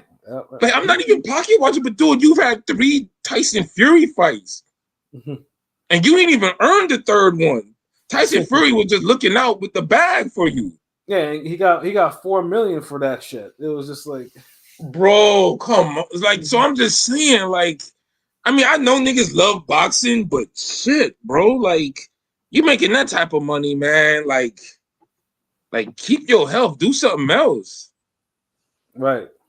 But it's not my call, you know, because I know everybody, we were saying that about Roy Jones too, but damn, like, Yeah, you know, you just get to a point, man. Like, yeah, you just don't want to see certain. Like, if you know, either you can see the cumulative damage, or you can actually see the actual damage of these fighters. And it's like I said, you just like, yeah, you don't want them to live a hard life if they just stop right now. Because even then, like the shit y'all was saying, well, like what Paulie was saying with Valin, with the whole, it looked like he's internally hurt and struggling and no heart. If it get to that point, like, bro, retire. Like, if we can see your internal struggle on the outside, like, bro, that's it.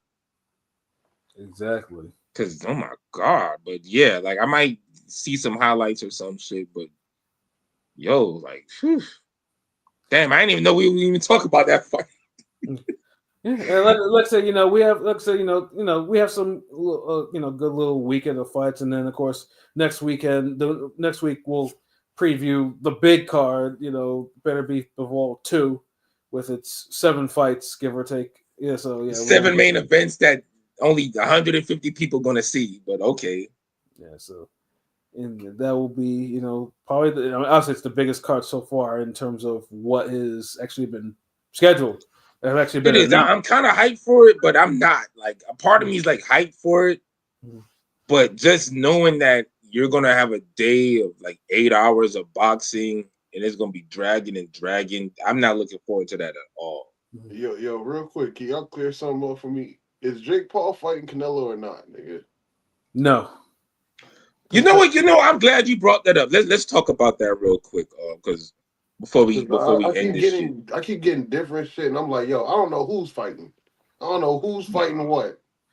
Well, yeah, we honestly, let's end this shit with Canelo. I know we got the Twitter poll and everything from the other day. Like, bring that shit up, yo. Let's just, we could drop one verse on this nigga real quick. Maybe 12 bars, not a full 16. But to answer your question, Rome, no, he's not. He's not fighting. He's not fighting Canelo because Turkey came through at the 11th hour and gave him what he wanted, which was a 4-fight deal, and which Jake Paul did not take to. Like, Jake Paul has been spazzing because of that. Like, but honestly, more people need to be like saying that shit about Canelo. Like honestly, God, like, and I know people were trying to come out and say that like Turkey and Canelo, they outsmarted Jake Paul, but yeah, at the expense of boxing fans, because we're not getting anything better. Skull ain't no damn great fight anybody wants to see. We got a poll. Go ahead and Let's put the numbers up real quick, and then we'll go back into this real quick. Yeah. So we did ask which fight is better for the sport of boxing. Canelo versus Jake Paul, Canelo versus William Skull. Neither one. 43% says Canelo versus Paul. 19% for Canelo versus Skull, and 38% for neither one. 21 votes and 4 more days to vote at Ring A Radio on Twitter.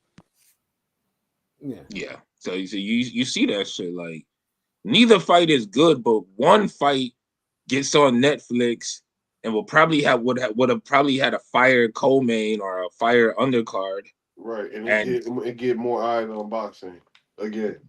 Basically, you might get 80 mil views on this one, but you fight Skull, who nobody gives a shit about, no one cares, knows, whatever. You put him on an app that only like 200 people have. You're not moving the needle, and then all of a sudden you're gonna make us try to care about a Crawford fight in September when that doesn't tell us anything. Like, it's horrible. And Jake Paul did make some good points. If you had a Canelo Jake Paul fight on Netflix, that blows up boxing. It makes it real big, the sport big, and you're looking forward to Canelo next fight. And if it's against Crawford, you're like, oh shit, like, yeah, but you're making a bigger event. It's more of an investment, but the Skull is just bullshit. And the shit he said about Al Heyman, like Al Heyman put so much money in your pocket and you sold him out to go be a fucking slave. Yo, it's weird because why would Canelo duck Jake Paul if they already know the fix is in for that fight? Like, all you gotta do is just show up and get paid. Bruh, like, this is what I'm fucking talking about. Do you see Jake Paul's trolling of Canelo? Who? Jake Paul's trolling of Canelo. Oh yeah, that's what we told. Like the whole where he did the Marachi band, and then the one video where he was just like you need the ether background music. Like he was going off on this nigga. Like yo, like you ducking Benavidez. Like more people need to say Canelo's ducking Benavidez. I don't like this shit about niggas just saying, well, he's Jake Paul's and I'm sorry, Canelo's in his money mate era. No, the fuck he isn't. Cause he's dodging the money too. Thank you. Like, dude, it's one thing if Benavidez was a nobody who not going to bring no fans or nobody to the table. This is a perfect example of you can't say, oh, I'm only doing fights that work financially for me. Like, nigga, this fight will probably be your biggest payday and you don't even really got to fight the nigga and you still not going to fight him. Thank you. Dude, Jake Paul, easy payday, don't want to fight him. Didn't want to fight Crawford, and that was supposed to be an easy payday for a super middleweight. Crawford got to jump up 4 weight classes to fight you, and you like, yeah, nah, it's too risky. Yeah, you see how they had to convince him? They had to throw the bag at him for that. And Benavidez is even a bigger fight, and they don't want to do that. Too risky. I can't. Too risky. Can't do it. My legacy. Imagine a Mexican boxer saying something's too risky. He don't really feel like a Mexican boxer to me. Fuck, he not. He's goddamn Irish.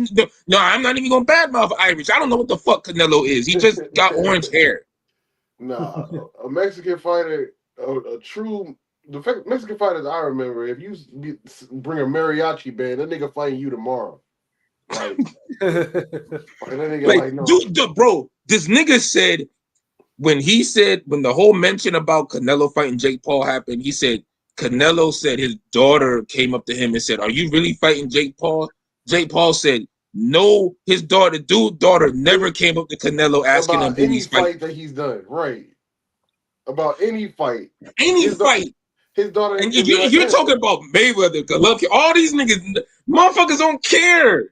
His daughter probably didn't even ask him, "Yo, I heard you fighting Triple G again." His daughter didn't say that shit. So it's like, bro, like.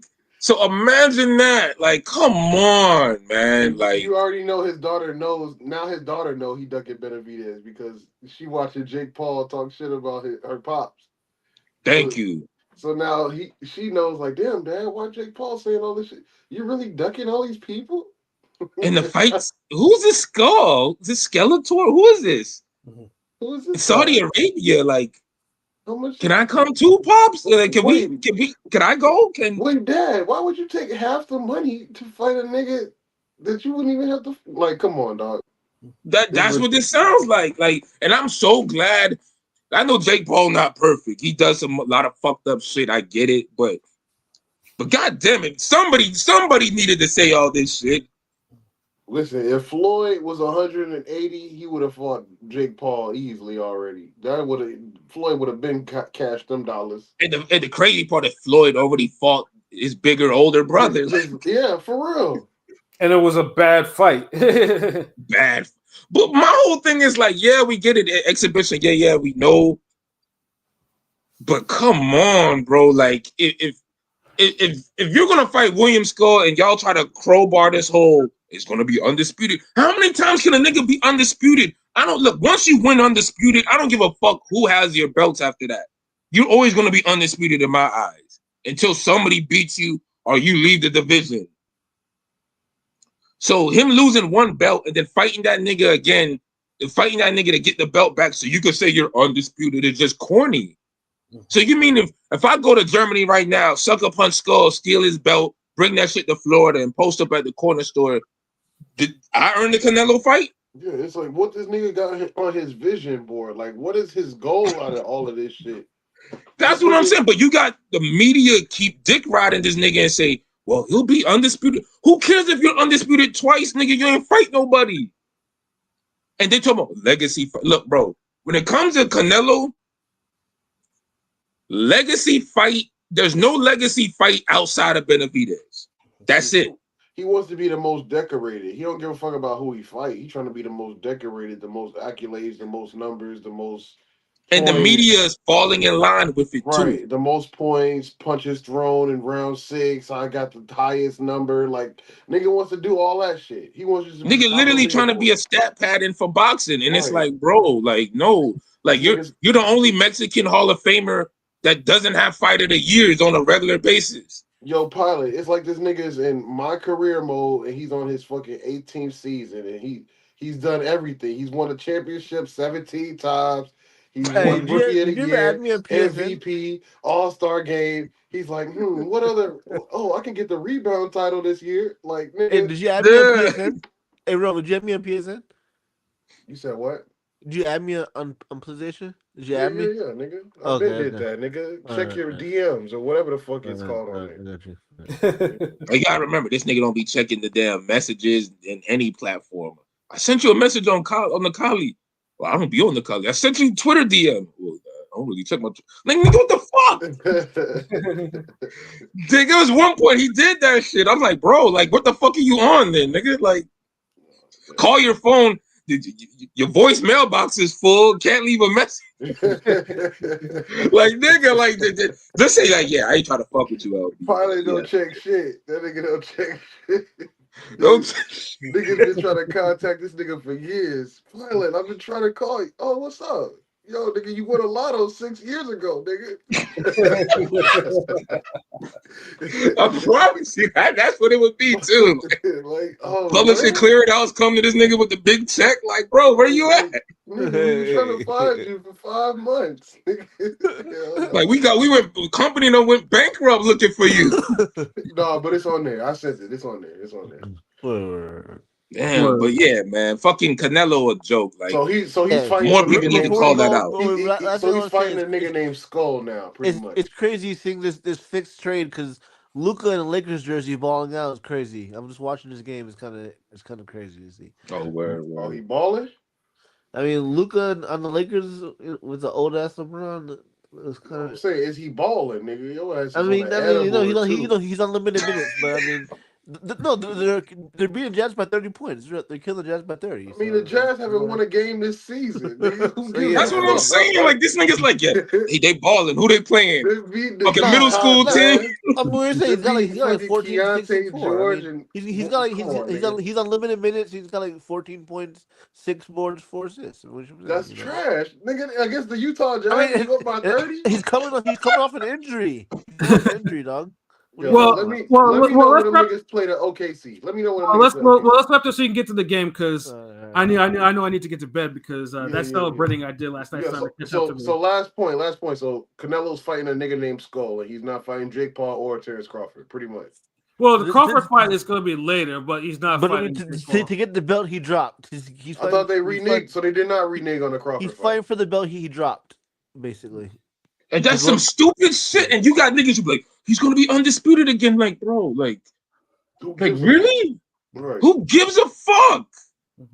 God damn! It's like, thank you, Jake Paul, for calling out this bitch ass nigga. Like, geez, like, because it's like everybody just so happy for this shit. Like I just don't get it. Like, hold on, but Pat, as a boxing super stan, nigga, are you excited for this undisputed matchup between? I don't like either fights. I picked absolutely none of those fights. I don't like any of that shit. I mean, I picked the Jake Paul option. Yeah, no, because I don't care for Jake Paul the boxer. Like the promoter, sure, you want to go highlight your fighters. You have a lot of them. I enjoy those cards. I don't Jake Paul fighting that's lost. It's lusted to me. Yeah, I mean, Jake Paul has had the best undercards in a long time. Though. I don't want to see him fight anymore. I don't want to see Jake Paul fight. Period. That's why I don't care. I feel you, but look at this shit we got to deal with. Turkey up here saying he gave false information about the Crawford fight and all that shit on purpose. Like, bro, like Like, what are we doing here? So Pat, you take the skull fight as a false positive. Like it's just like whatever. I've seen skull fight. I don't care for the fight. I just don't care for it because it's bullshit. Because if he should have just kept his belt and fight skull in the first place instead of letting that shit go. So it's like, yeah, like if you want, like, if you wanted to fight him, you should have been fought him. So it's like I don't care for it. I don't care for Canelo Skull. It's not. Niggas just stop ducking Benavidez. Fuck that. Yeah, Benavidez Skull is a Cuban southpaw. I already know what time. I already know the fight's gonna be ugly. So I'm not looking forward to this damn fight. This nigga rather fight Laura Jr. in a desert than fight easy ass simple fucking Jake Paul and goddamn. Paul would have just had a meeting with the nigga, be like, "Yo, I'm gonna lay down for you. I'm gonna lay down. You're the GOAT. I believe in your like. Jake Paul would have super glazed this nigga. And now they would have wrote some type of dramatic script for the fight. Listen, double knockdown, Canelo do a rising uppercut tackle, whatever the fuck. And how does he see Mike Tyson do that shit and be like, no, I want me some of that? Who not gonna say, I don't want me none of that. I don't want none of that. Well, because Canelo's still an active fighter, and Mike Tyson hasn't been out of the Dude, Canelo's not Canelo's not an active fighter. He's just out. He's just active. I'm not gonna add fighter to that. He's an active fighter, nigga. Stop. No, he's active because he ain't taking real fights for me to call him a real fighter. He just active. Like that's how we have to treat that shit. Because like Jake Paul doing the right thing with shaming this nigga, but nobody else is shaming Canelo. Like everybody just lets him do what he wants. Like, bro, like I don't care about you being an active fighter if you're gonna actively duck the biggest and best fight that's out there for you. Like you're just being active. Like right now, Canelo is walking into the classroom, opening the book, and he's sitting down in front of the teacher, and he got his pencil in his hand, and he's not doing anything else. But he's in school. He ain't learning, he ain't writing shit down, but he's there where he need to be. That's what Canelo's doing. Canelo's in boxing, but he's not boxing. That's how I look at this nigga. Like, Canelo could retire right now. It wouldn't make no difference in the sport. Niggas on cruise control. Honestly, that's what it been. Like, it's honestly, he has been on cruise. Yeah, he's John Ryder. No, that's what he's doing. He coasted his way to the finish line. Why go out in a horrible way where you can just coast to the finish line and lose? Because if you're supposed to be good, dude. He's taking lesser fights than Manny Pacquiao and Floyd took at the same point in their career. He trying to do the Floyd shit, but it's looking like Floyd disguised. People keep saying, dude, Floyd wasn't fighting niggas on this bad a level. Floyd was disguised in the ducking. He was fighting consistently, but he was just fighting. He was selecting. Canelo. Floyd was selective. I ain't gonna lie. But it's not on the Canelo's level of selection is unprecedented. Like there's Edgar Berlanga, you cannot compare him to any of the last 5 or 6 people Floyd fought. Say, dude, Pacquiao was trying to come out of retirement to fight Mario Barrios. Mario Barrios is a better opponent than goddamn Munguia and fucking Berlanga and John Ryder. That's how bad Canelo has gotten. Probably combined. No, I was kidding. Combined, bro. Like we literally talking about like the best of the worst with this nigga. Like bro, like Canelo, like just fuck off somewhere, nigga. Like, but yeah, you got your slave money. Yeah, you gonna slave in the goddamn desert and fight this. A Mexican and a German niggas fighting in Saudi Arabia. No one see the Canelo fight. Yo, what the fuck? Like, dude, open your goddamn mouth. I can't take this shit no more. Nobody wants to see Crawford Canelo. You know what I'm saying? Yeah. I don't want to see that either. Dude, I don't know, because Pilot, like I said it earlier, but I just been cool with it. But this nigga literally been. Somebody choking that nigga out. Bro, it's like honestly, like it sounds like somebody got Pilot in a chokehold and they pressing on his damn trachea. So that nigga in a fight with Mick Foley right now. That nigga, like yo, like Pilot, man, like gee. Oh, this nigga, I don't know what the fuck this nigga. I'm trying to like. I ain't gonna lie. This might be Pat. Would I be reaching if I say this might be like worse than PJ? I mean, PJ was clear when he was slizzard, though. Yeah, that's true. He just wouldn't make it sense. God damn it, y'all niggas. Pilot makes sense, but he's not clear. PJ is clear, but don't make sense. Boy, Jesus, like y'all niggas is like, oh my God.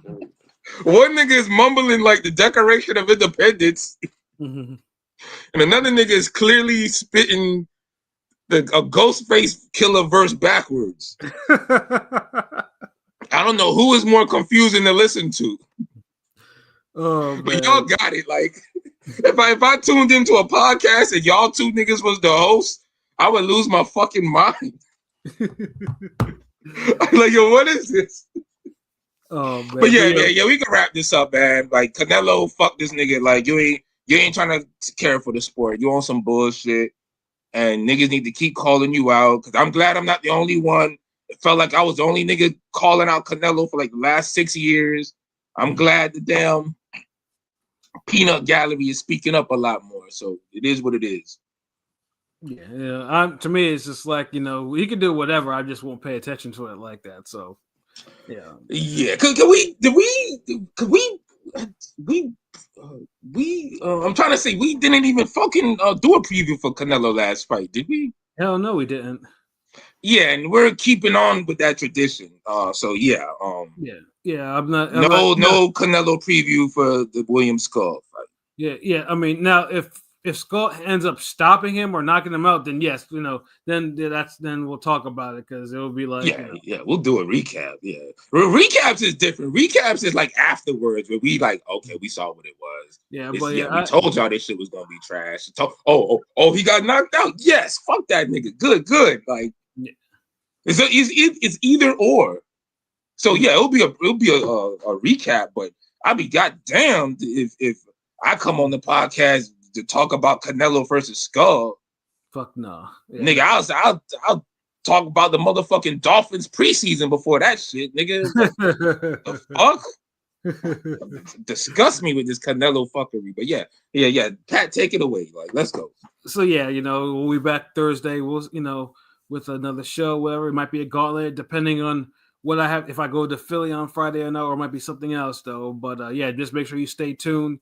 Obviously we got a lot of shit coming down the pipeline. So yeah, Ring Gang, we still bring it to you, in 2025, man. So for myself, Pat Scorpio, the New England representative, for LB Shuttleworth, the guy of the Go artist, for Conscious Pilot, for Rome Top 5, and for King P, who had to sign off. You know what I'm saying? This has been another wonderful episode of Real Talk, where as always, if shit's real, we talk about it. So until next time, peace. And fly, Eagles, fly. Peace, everyone except Canelo.